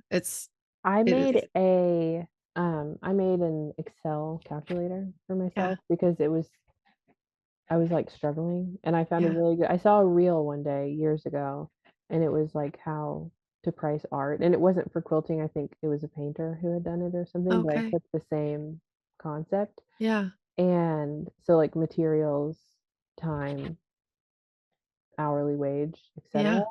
and I also didn't really consider it, but your hourly wage isn't considered your profit. Mm-mm. I mean, I guess it can be, but I add a percentage. I do all the math and then I add a percentage for profit. Mhm. And that's pretty much it's been nice. And then I just type in the length times width and it does like all the math for me. And the Yeah. hours are obviously very general, like it could be slightly under or over, but Yeah. There's um always a disclaimer. yeah, but I've made enough quilts now that I pretty much know how fast I work, so it's Yeah. a pretty standard number and it's Yeah. been nice. It makes me not question myself too, because if someone's like, "That's so expensive," I'm like, "Well, this is exactly where I got that number. Yeah. Take it or Yeah. leave it." Like, Yeah. Oh, we did the same thing because it was just yeah. like, I need to know if somebody's like, "Oh, I'd like a king size quilt." I can say, "Generally, this is where Mhm. they start price-wise. And Yeah, if you want me to break it down, item by line item, I will. I'll show you the breakdown of how I got there." And most right. people are like, "Oh, well, like, what if I already have my own material?" I'm like, "Then subtract this much from the total because that's how much fabric would cost." Yeah. And then they're like, "Okay." And then, people can modify from there, but I think just like you were saying, like, clear communication is so important Mhm. because I think that was part of, like, mine and my mom's initial, like, struggle is that we were, like, communicating with people, but it was like a little bit like, "Oh, do we say this?" And I don't want 'em to, like I don't want it to be like a jump scare, like, I don't wanna scare them off of the project or whatever, and so we would just Yeah, kinda like, not lie, but, like, also not be as communicative, and so then yeah, it was just harder to, like, let people answer questions, but it's like, if we lead up front with, like, "This is the exact breakdown," like, what do yeah. they have to question? You know, it's like and Right, within reason, there might be some changes in this number, and this number, and this number because I don't know right. exactly how long it's going to take me. I just know in general, this size takes me about this long. Yeah. So labor could go up and down by a few hours or, Mhm. you know, depending on the fabric needs of the quilt that you want, that cost could go up or down, Right. a yard Yeah. or 2, whatever. So anyway, it's just having that kind of calculator handy is just instead of you having to do the math every single time, you can just plug it in and go, take it or leave it, Yep. you It's know? so nice. And Yeah. then also I feel like a lot of people forget that maybe not for commissions because it's not so much with a commission, you're really just working on the commission, sending it off or whatever, but there's a lot of Yeah. admin behind Mhm. it too. Like, if especially if you have a website, and websites cost money every month, and Yeah, then they do. content, like, if you're doing any filming or Yeah. whatever, even, like, the discussion you're having with someone, Right. like, that could take if you talk to them a few times, that could be an hour, 2 hours of your time, etcetera. I don't think a lot of people consider that whenever Right. I think a lot of people think material costs or people who are like, "I know my aunt did this one," and she's like, "If I send you fabric, can you make me a quilt?" I'm like, "That's, like, the littlest cost of the Right. quilt is the fabric," like, Yeah. You're like, "No, I'd yeah. rather you actually pay me the labor." Yeah, Like, honestly. Yeah, because 'cause you're right. right? Like, when people see the fabric cost, they're like, "That's so much." I'm like, "Yeah, but look at how much time it's gonna take me and how much you're gonna end up paying me." And yeah, it's not all profit Mhm. because I have to go put a lot of that back into running my business. Like, Yeah, and especially with a long armor, like, the electricity charge and the space and it's expensive. yeah. My power bill went up. I was like, "Oh my god." I was like, Oh, "What? really? We're" I mean, it's not that much. It's really not that much. I shouldn't complain, but it was just, like, such a stark contrast from, like, Mhm. what I was used to seeing because 'cause they'll, like the power company will send, like, readouts every couple of months to be like, "This is where Yeah. you're at. Like, here's an efficient home, and here's your home." And, like, I used to be, like, right at the efficient line, and now I'm not, and I'm like, "Holy Oh, fucking shit." And I'm no. like, "Oh, it's the long arm Yeah. and the lights and the Yeah, air purifier and the air compressor and the sewing machine is constantly on and the iron and it's like all these things that all came of into my them. home that weren't here last year. Yeah, Like, it's so crazy.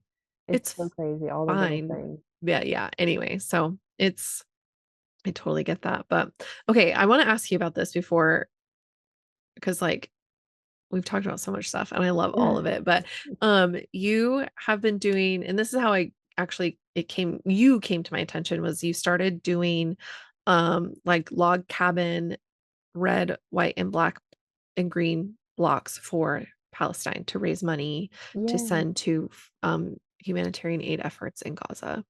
So what how did you come to that? What gave you the idea to do it? Yeah, so I have, witnessed several community quilts over the last few years, especially on the quilt side of Instagram. Mhm. They're pretty common, which before I was on Instagram, I didn't even know that that was a thing, to be honest. Um, and the first person I followed who did several community quilts was Public Library Quilts. She's like a Mhm. master at them. Um, and so I've contributed to a couple over the years, for various random things, like the LA fires. I did a few blocks, Mhm. and um, I've done some for mutual aid, like specific families in need. I've sent a block and whatnot. Mhm. And then I tried for a long time to not get political or like post political things or even share political things to my story, like share reels and stuff. Yeah. Um, because I mean, I think we all know politics are pretty polarizing. Yeah. But the last few years have felt very difficult to not be more vocal. I think if you, especially as just a normal little middle class white girl, Yeah. I don't have a very hard life. I'm not, No. I it know. would be very easy for me to just be quiet. Like, Mhm. I know there are things that do affect me as a woman, as someone who eats food. Mhm. Like, I do there are a lot of things that directly impact me, but nothing that would impact me so much that it would ruin my life. And so I Yeah. do come from a place of having a privileged life. And I think that made me realize that, like, I should not be so quiet about how I feel about things because complacency by the masses is what led us here. Yeah.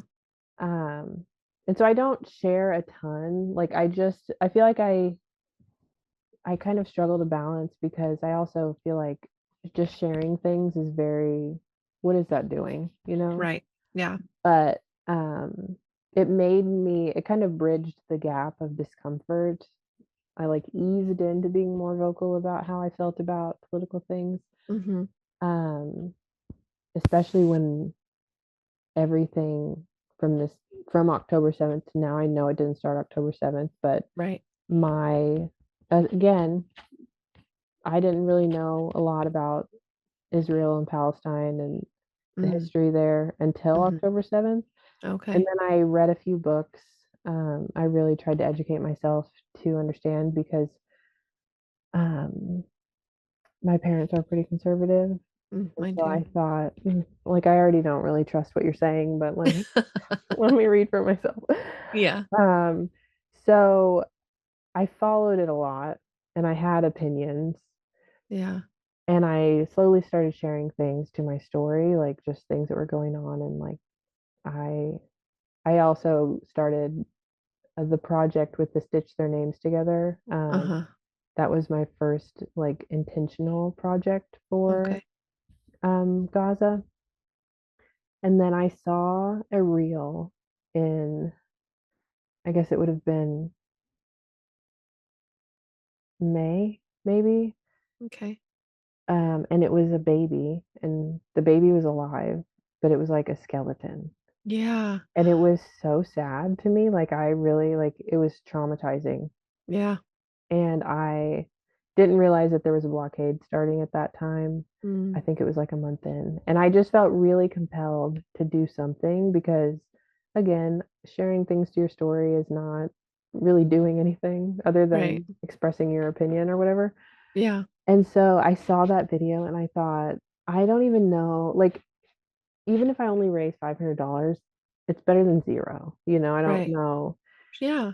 And I had never done a community quilt myself before, so I was up late and I made that little flyer and I was like, I'm just going to do it because Mhm. I'm not doing anything. Like, I'm not actually doing anything. Right. I've contributed to some charities. I've been more conscious about where I spend my money, like what companies get my money. I've done little things like that, but Sure.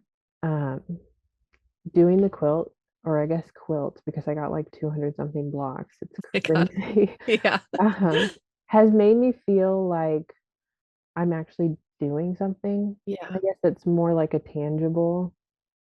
And I know that me feeling like I'm doing something doesn't matter in the grand scheme of things, but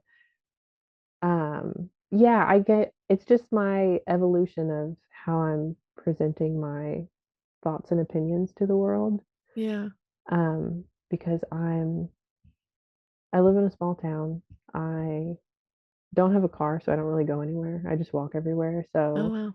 I am not near places that you can go protest or, Mhm. like, activism in my life isn't Right. gathering and protesting and stuff. It's very much like things I can do from my home, which is Yeah. spend where I'm spending my money, the people that I'm keeping in my life and things like that. And so quilting felt like the next natural segue into supporting causes that I care about and like contributing. Yeah. I feel like I just rambled. I'm sorry. No. No, no, this is great, Um, and yeah. it's all making sense, it's all flowing, so don't feel like you're Yeah. rambling because it does, I think it's like, yeah, when you're a suburban white girl who has, like, no actual real issues, like, besides childhood trauma, like, Yeah. it's hard to feel like things aren't affecting me as much, but also I have compassion and I care about the people it is affecting. Yeah. And like, yeah, what can I do? And so, yeah, like you're using what you have. And I think that's all realistically any of us can do is like, what do you have at the ready? If you can't go Yeah. protest because there's nowhere to protest, well, what's the next thing? Like, okay, great. You're looking for, you know, Right. changing habits, changing, your money matters. Where you spend your money matters. So Yeah, like that's a that big one. is a big one because it is. It's like I talked about with Maddie from the Badass Quilter. Like we have to make the hard choices to decide like where am I going to put my energy and my focus? And like sometimes we can't avoid going to like Target or big box stores that are doing shitty Right. things, but it's like when that's your only access to food or clothes or whatever, like you have to do what you have to do. But at the end of the Yes. day, it's like, did you do other stuff that you could do within your capacity? Yeah. And And I mean, quilting is such a big part of my life that yeah, I'm not having to go out of my way to, like, do something new. And I mean, I right, would. I'm not, like, so crazy right, that I'm like, "I'm not gonna do it if it's not easy for me." right. No, for sure. But But you're but like, I I have already the quilt. skill. Yeah. Yeah. And then it's also I read a quote one time, and I don't remember verbatim what it was, but it was essentially like, most people are remembered for 2 generations after they die. Hmm. Like, if you think about it, how often do you think about your great or great-great-grandparents? Like, never, you know? And I Yeah. personally, I think about my great-great-grandma and my great-grandma all the time because their quilts are all over my house. Yeah. And so I feel like fiber art as a like, for activism and stuff is such a good tool because it's not something that you do just one time Hmm. and then that's it. Like, it's a quilt, or in this case, quilts that have a special meaning and will Right. live on for generations, hopefully. Right. It's a Um, lasting. Yeah. yeah, and the one that I'm working on now, someone contributed a block that had, names embroidered in it of, a specific family that was targeted, Oh, and okay. it just felt, like, really nice to have that at the heart of a quilt because now it's not just a black, white, green, and red quilt. It's specifically tied to That what's family. happening in Gaza and, like, Yeah. the atrocities and stuff, so, Yeah. yeah, I just it felt like a community quilt was a way that I could process how I felt after I saw that video because that was I try not to consume a lot of video media because I am very sensitive, and I know if I see it, it's not gonna make a difference that it's happening or not, like, it's Right. happening. Right. And so when I saw that one, it was one of the first ones that I had seen that was, like, really hard to look at, and I actually scrolled by quickly, and then I thought, "I'm gonna go back and actually watch it because what a Yeah. privilege do I have to You can not just have swipe to by it. watch it?" Yeah. I know. I know. It's so hard, and so that is the video that made me decide.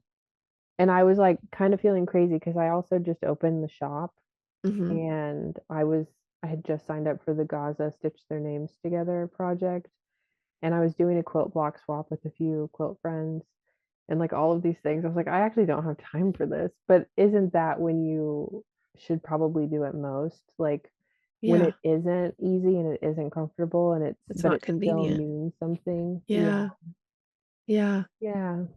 And Ugh, so that's incredible. So you got a couple hundred blocks, so you're making yeah. multiple quilts, and then are you auctioning them? Like, Yeah, how's that gonna work?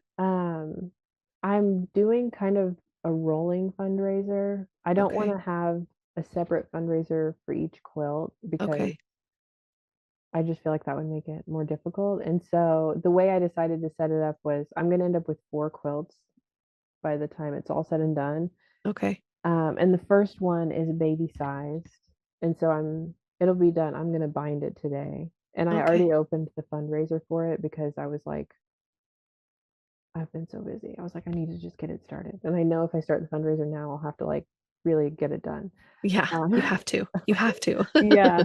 And so I think at this point, I need to check the PayPal account, but I think it's at, like, 260 Okay. something, and it's this one, I will do the winner draw July 30th.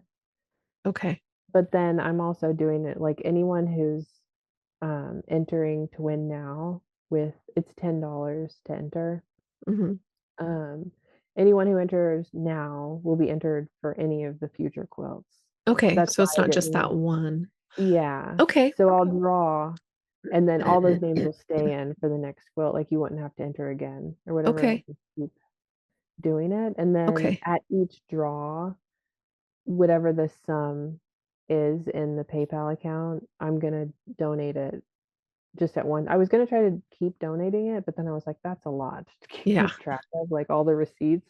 Yeah. Uh, and I want to upload all of the receipts to my website and stuff so that it's very transparent. Because I also feel really weird about getting People's money money. from Yeah. people. I Yeah, know. I know. I'm like, it makes me like kind of uncomfortable. Um, so I want to be able to like post the receipts because I think if I was donating to something, it would make me feel more comfortable that, especially I'm a random person. Like right. I'm just a person, you know? Right. Exactly. Like you're not like a corporation. I mean, I trust you before I would trust a corporation, but Yeah, you're like, yeah, it's like when you're just a person, you feel like, are people gonna even trust me to do this? Like, right. Yeah. So I'm trying to be like transparent too. yeah. So July 30th, when I do the drawing, whatever I've collected so far, I'm gonna Yeah. split it in two, and there's two mutual aid and organizations that I'm gonna donate to. Okay. And I don't know, I don't remember how to say the name. Elna Elak, I think is one of them. Don't put that in there because I just butchered it, and that's actually embarrassing. No, it's okay. We'll put Um, links for everything. yeah, Like I can put links for where people can donate in the show notes so that they can donate, get entered to win one of the quilts, but also the yeah. in the organizations that it's going to. So Yeah, and I did a fair amount of research on the organizations before I chose the two because charities freak me out. Like, yeah. some of them are Yeah. very, and so I checked charity ratings and I did all the due diligence, I think, hopefully. Okay. Um, so yeah, I chose two that would help. And both of the focus of both of them that I chose was to get aid into Gaza because Okay. like the thing that steamrolled this community quilt was the blockade and how they're like literally starving to death. Right. So Even I though know it's all that, right there, yeah. stockpiled. Yeah. And so I know there are a lot of things that need to happen, but food and medicine is top of the list. So the two Okay. organizations that I chose, that's what they're focusing on is getting Okay. aid in. Yeah. And then as soon as I Okay. finish this one, I'll start the next one. So my plan is I'm doing the baby one, it's almost done. I'm going to put together a throw size, and then I'm also gonna hand stitch and bind that one. And then I'm gonna put together another throw size, and my sister is gonna help me stitch it because, Okay. That's a lot. time. And Yeah. then I'll have enough for a king size, and I have a king size quilt frame, like a hand quilt frame, and I'm gonna set it up in the shop and have like community stitching to try to Oh, get it like done too because I if I try to quilt 4 quilts right now, I don't think I have time for that.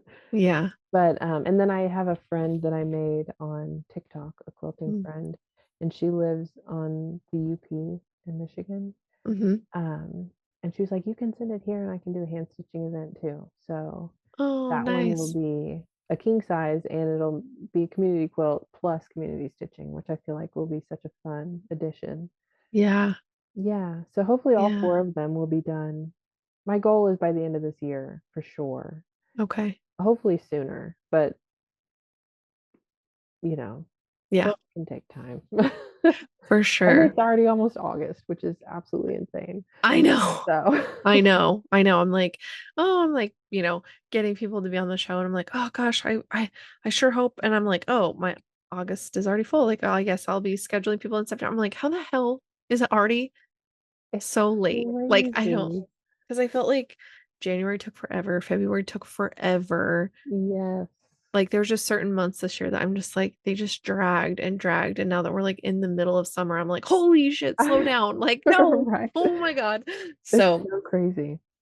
yeah, I get that. But okay, so I'll make sure that there's links for people in the show notes, and you'll get those to me so that we can, Yes, um, for sure. add more contributions, and so, um and people can check out the organizations themselves just to yeah, putting it all out there I think is such a good idea, and I think that's where so many people do have mistrust with, like, charities or, like, giving money to corporations or organizations because it's like but so many have we're all humans, people mess up, but it's Yeah. like, you wanna be able to send it to something that you know is actually going to do their absolute best to do as much good as possible, so Yeah. I think that's important and yeah, giving people the opportunity to see what it is and where it's going and make that choice for themselves is good. Yeah. It's made me want to, like, form a charity, like Mhm. 5031c, 50c13, whatever it is, Yeah. um, and do community quilts more. Yeah. But be able to have, like, if you have an organization set up, because then everything is you have to, like, file your taxes publicly and stuff, Yeah. and I feel like that would actually make me feel better. Because Mhm. I know I'm a good person, but, I mean, I Right. know me, no one else knows me. I mean, not no one, but strangers don't, and Right. the internet is such a wild place. So, Yeah. yeah. So I think that might be on my 2026 goals.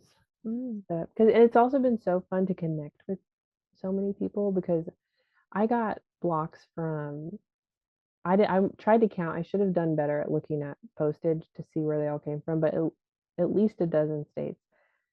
France, one from Saudi Arabia, Wow. like, one from London. I like, several countries, which I thought was so fun. That's so cool that so many people Yeah. contributed and, like And the reach, like, I think that's something that is I forget, like, oh, yeah, like, on because of the internet, we can, like, reach all yeah, across the globe. It's not just our small community, but we can also, like, yeah, bring the world into us and say, "This is what's going on here.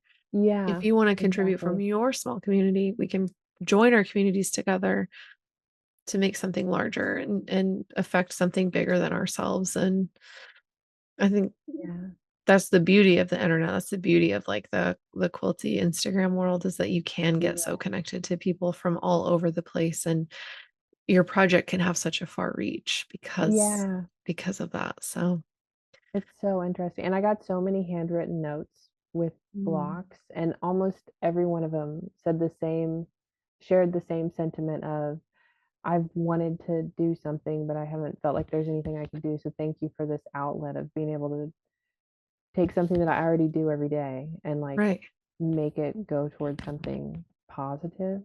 right, Because most people in America, especially, like Canada and the US, we are just normal people who unless we fly over there and try to physically do something, like, what right, else are we doing?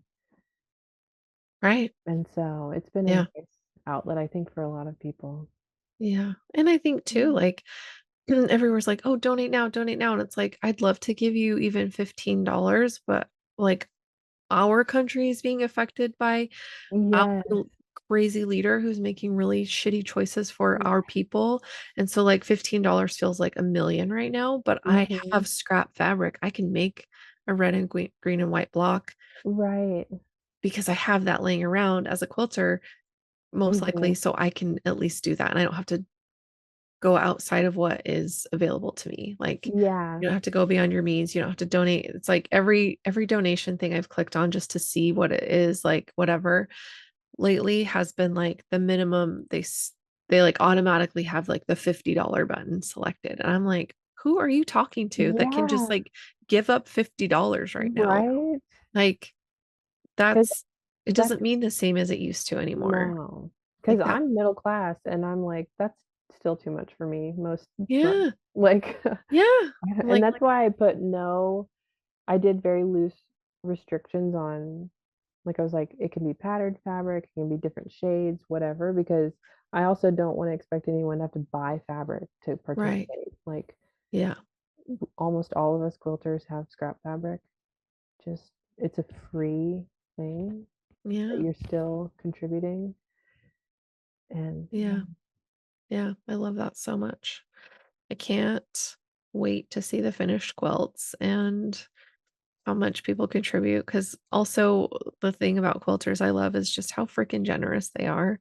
Because Yeah, again, you got over 200 blocks, like, so crazy. you're able to put together multiple quilts for this thing that you just thought, "Well, this is something I can do," and all those people thought, "This is Yeah, something I can do too," I and so bringing all that together to do something physical, tangible that we can all see and people who contributed can know, like, "I helped make that happen." It's like right, I think that's part of it too, is like when you donate money, you don't necessarily see exactly like where, like just money, you don't see exactly like what is the result of that dollar or that right, $50, whatever it is. So it's like knowing that like, okay, I made this quilt block and it's going to be put into a quilt and then people are going to contribute money and then that money is going to go to this organization and that organization is doing XYZ, like that very distinct trail of like where things are going is I think also important for people to know that like it's not just getting yeah, tossed into a giant stockpile of money and you don't know what it's doing for real. So right, yeah, exactly. I like it. I like it. That's so Thanks. cool. And do you think you'll do any like I mean, I know you said you like are wanting to do your own nonprofit so that you can do more community quilts. Are there like other things do you think you'll continue to like fundraise for Gaza? Because obviously Israel's not letting up anytime soon. But Yeah. do you think that you will yeah, do anything for anything else? Is there like other stuff that's kind of on your mind or I have 2 kind of paths forward, I think. I love theming things sometimes, so I thought, um, if like, I was gonna try to do for June, but obviously my June was insane because I did the Goss one. yeah. I was gonna try to do one for the Trevor Project because Mhm. they're losing their funding, and Mhm. June is Pride Month, so I thought that's, like, a fun, like not Yeah. fun is probably not the right word for this, but, it, like, goes with the season. Appropriately themed Yeah. there. Yeah. And so I thought about looking for, like, what months have Mm, specific kind of meanings and okay. holidays or whatever. So I might try to do that, but then I also it'll probably fluctuate with what's happening. So, Yeah. um, anything around, like, women's rights or abortion access, I know there are a ton of, mutual aid and nonprofits that support women who have to travel for abortion care and things like that. So I know that's one that would be on my list. Um, and then other, I guess they are political now because it's been made political, but like to support research for breast cancer research or different types of things that are getting their funding pulled. So honestly, this year has been insane for the amount of opportunities to help fundraise because Yeah. everyone's getting their funding pulled. And so whether it's like Yeah.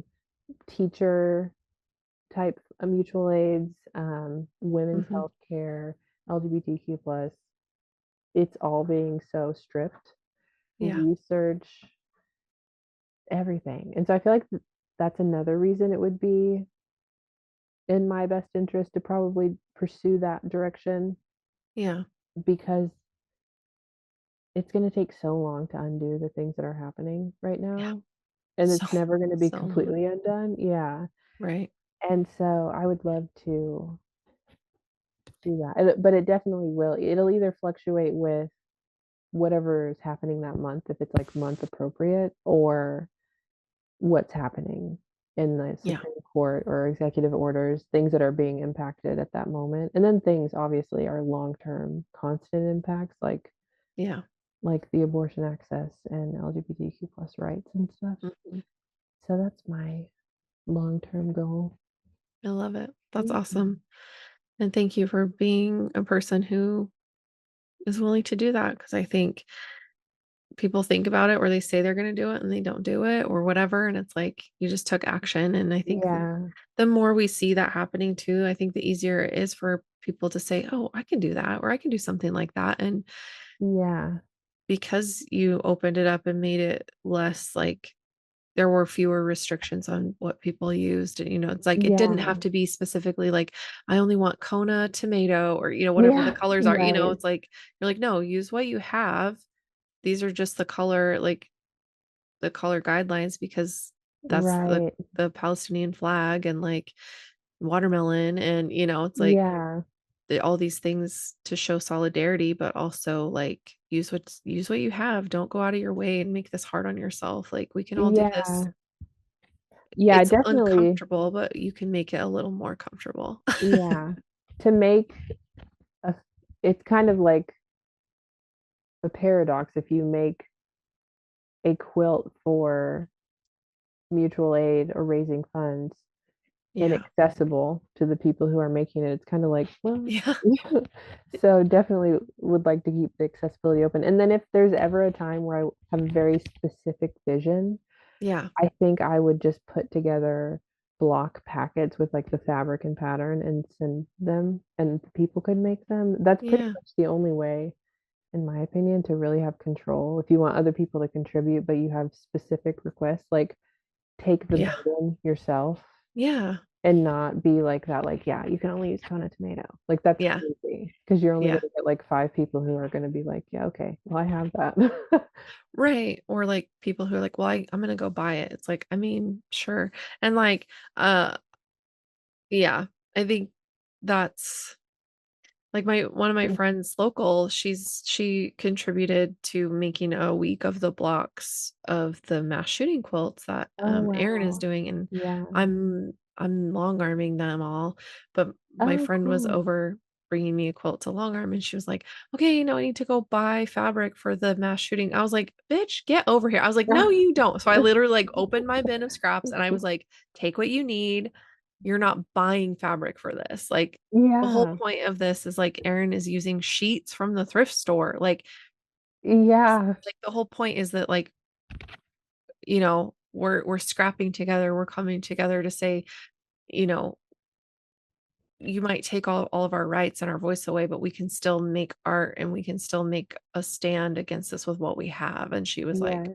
"Oh, good point," and so I was like, Uh, "No, take my scraps," like, and yeah. so that felt good that, like, even though I'm already contributing my work, my labor Yeah. to that project, like, I was still able to contribute in another way and help my friend Yeah. contribute in the way that she wanted to, and, it's all I high love quality that. quilting cotton because it's all scraps from old Right. quilts, but, like, it's it's just sitting there, like, now it has a purpose and, like, A good purpose too. yeah, Yeah. so I think it's yeah, if you're, like, going out and buying brand new fabric for these things, it's kinda like a little bit defeats the purpose. Yeah.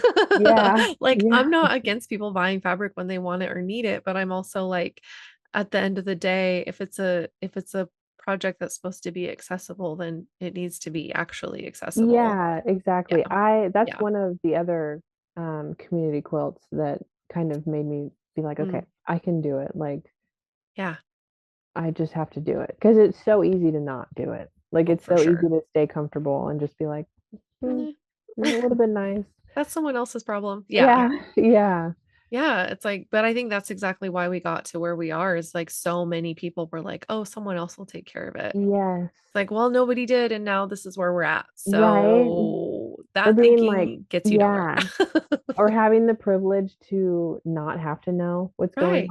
on and be like, Yeah. well, I'm fine. I'm happy. I don't watch the news. It upsets me. And I'm like, good for you that you can do that. So nice for you. Yeah, it's like, God, I mean, you know, not eh, realize that that's like the definition of having privilege to right. And they're like, be I'm not unaffected. privileged. I have had a Yeah, hard life. It's like, no, but you haven't had to think about the fact that your skin is a different color than someone else yeah, to just be able to go somewhere safely. Like, you don't have to right. think about that. So, yeah, you're privileged. Like, Yeah. yeah, there's other things that suck. Like, if you're born into poverty, if you were abused, like, we all go through stuff. But, like, Hmm.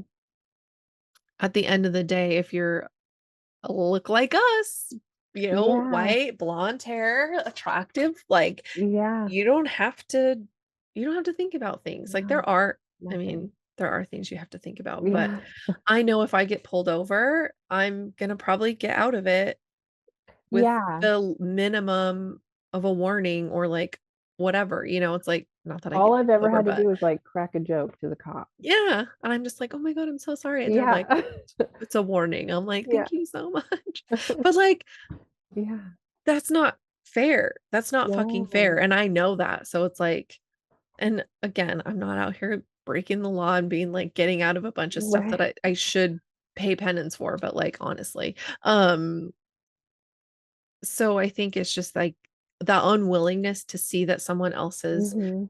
pain is just as or not if not more impactful on the community as a whole Yeah. than being like, "Well, but what about me?" It's like, I mean, yeah, you and.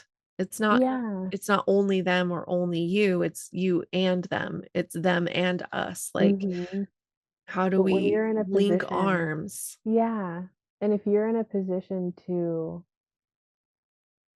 speak for someone who can't speak or, like, Yeah, amplify someone's voice, then why wouldn't you? yeah, Because it is easy to not, and I know that's why. It's so easy to not, yeah, and people get comfortable, and actually people get uncomfortable, and that's really kind of hard to work through, especially when maybe your family and a lot of people in your life don't share your views. It sure. does feel polarizing. I feel like I'm like the black sheep in my family. Yeah. Um, and for a long time, I just didn't express my political views around my family because Mhm. I don't like arguing. I'm Yeah, not gonna defend my point when you're not gonna change my mind, so why would I right, argue about it? right. Um, and now I hit a point where I just don't care anymore. Like, fuck you. Yeah, I don't know. yeah. um, You're like, "This yeah, is like, yeah, this is what I believe in," just like yeah, it's hard. It's hard because yeah, it's like you don't it's like, I'm not gonna try to change your mind, but I, like, want you to change your mind kind of thing, and, like, I know that yeah. they're thinking the same thing, like, they think I'm crazy, but it's like but, like, what the wildest thing to me too is, like, when if you were raised in, like, a religious sort of background, like, I mean, I was, Oh, I wasn't, thankfully. you're, like, raised with the teachings of Jesus. He helped the sick, he helped the poor, he loved those who were deemed unlovable by the establishment. And now I'm supposed to believe that doing the opposite of those things is actually the right way to go. I'm like, Yeah, I "Do don't you understand the that. hypocrisy is wild, And they can't wild." see it. They refuse to see it because No. I didn't grow up religious. I don't know a ton about religion, but I do know, like, that. Like, I've Yeah. seen a lot of that lately, and I'm thinking, if it is real, you're not going to heaven. Yeah, like, "If you're going to There's heaven, I'm no gonna fucking stay here." way. Right. Yeah, like, "I'm fine, I don't need to go. Yeah. Have fun." Yeah. Like, "Okay." Like, Yeah, I it's yeah, crazy to me. And just, like, I know that I am a caring person, and I know not everyone has that gene or whatever, yeah, um, but it's just it really is so easy to be nice. yeah, And it I really think is. one of the most fulfilling ways that you can do that is to care about other people and help when you can, Mhm. in ways you can that don't have to, like, disrupt your life. Like, Yeah, the only thing that this community quilt is doing to me is adding more to my to-do list, which some days I'm like, "Oh, God, I need to work on that, and I have no time." yeah, But I've made time, right, and it's not ruining my life, you know? right. Like, it's just making me a little more busy.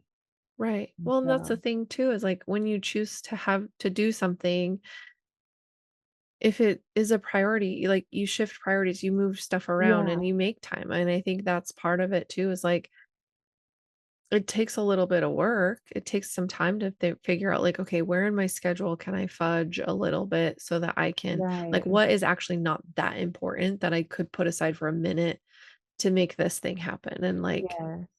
it's not forever, like Right.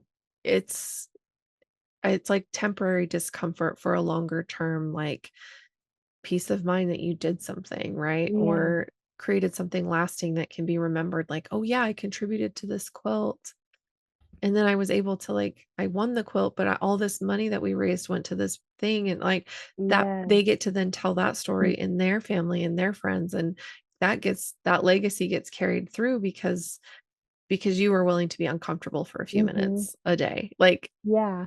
I know. Yeah. If that's as bad as life can get when you help someone, what a blessing. Like, Right. Right. yeah. Yeah. Yeah, for sure. And I think, you know, there are boundaries with it too, right? Like the people pleasing Mhm. nature of things that you can kind of cross that boundary into like you're giving more than of yourself than you actually have to give. And if it's harming you in any Yeah. way, then like, yeah, don't do it. But also, if you can, like, yeah, again, be a little bit uncomfortable, that's not really going to impact your overall well Yeah. being in the long run negatively, then is it really that bad?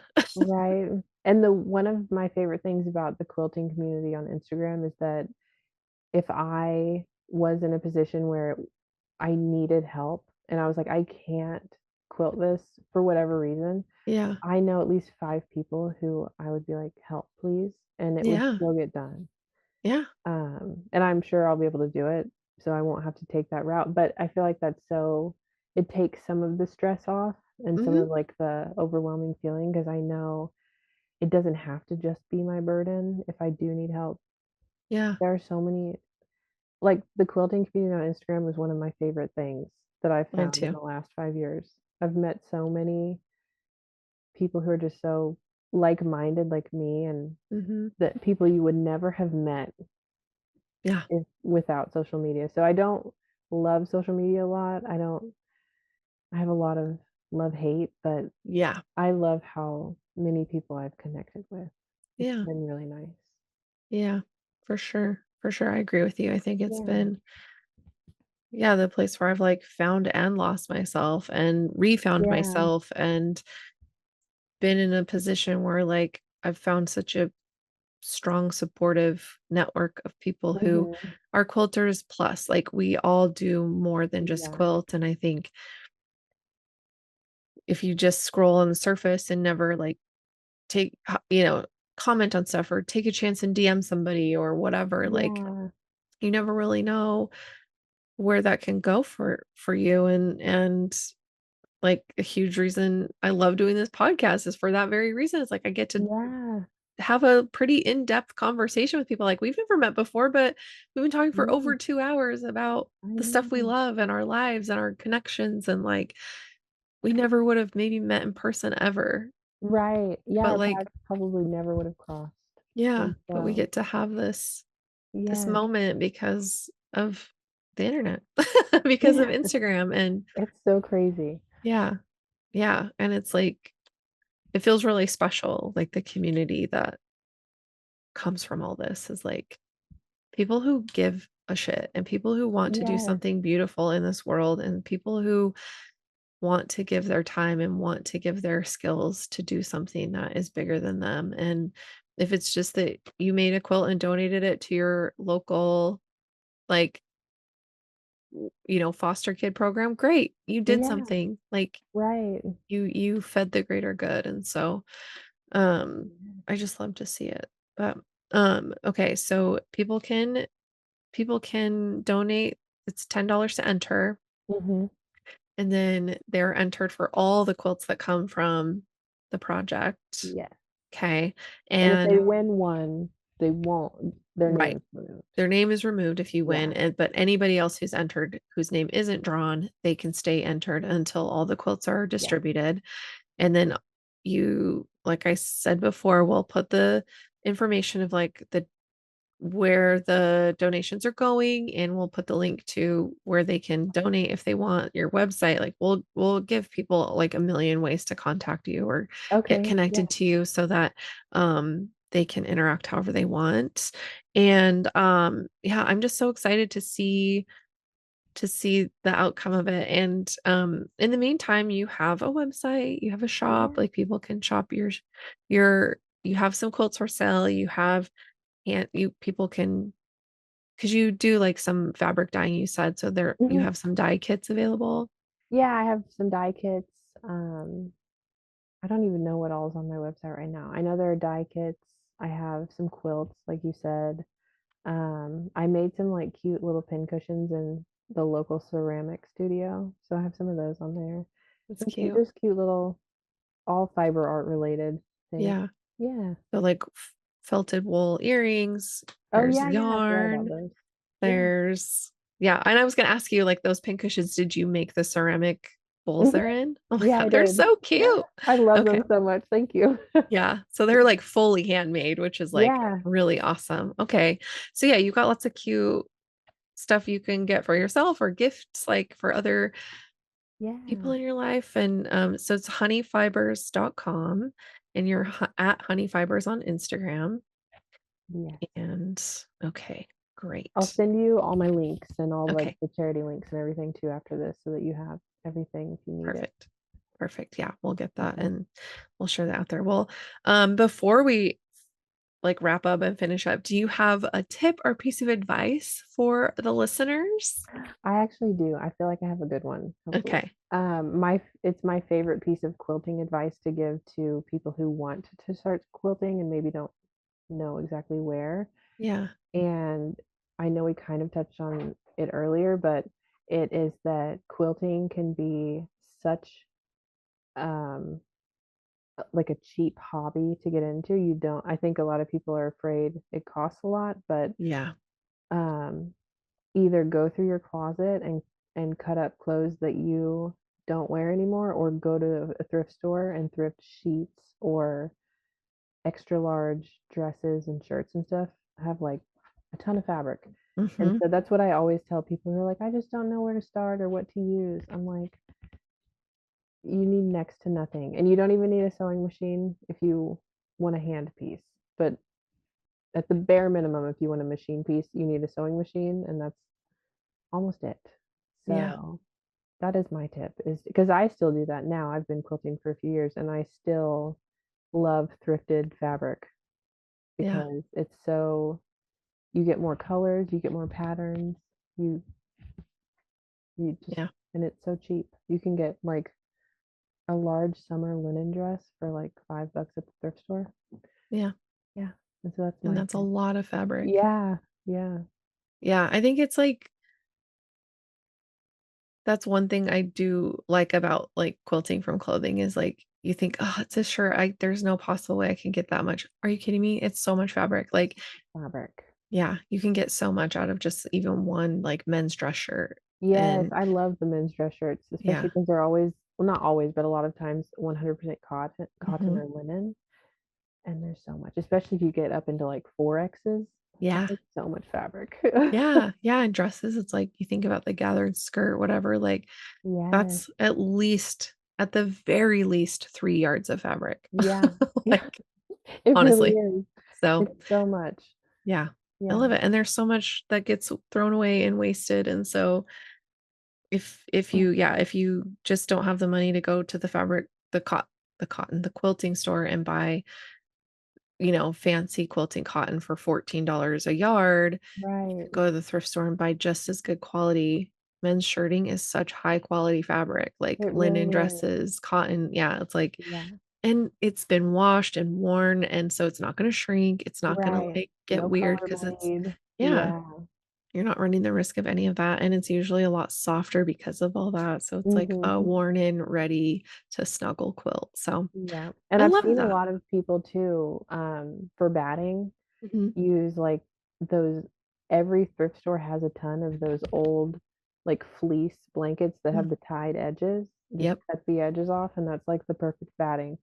yeah, So, yeah, that's my tip is that you can do it so cheap, and people are so intimidated by any new hobby really because it's an investment, but quilting has minimal investment. yeah, Yeah. yep, I love that, I love that. Well, thank you so, so much for your time today, I've loved every second of our chat and Me too, thank getting to you. know you, and hopefully this gets more, like, attention on your project, and we get a ton of money donated to mutual aid in Yeah. Gaza, and hopefully getting food to those people who are being starved to I death hope and so. Oh my gosh. medical Even if care. I know we feed 10 people, it would make me happier than 0. Yeah. So, thank you so much for letting me talk about it on here. Yeah, of Yeah. course. Well, thanks again, and we will definitely stay in touch. Yes. It was so nice talking to you.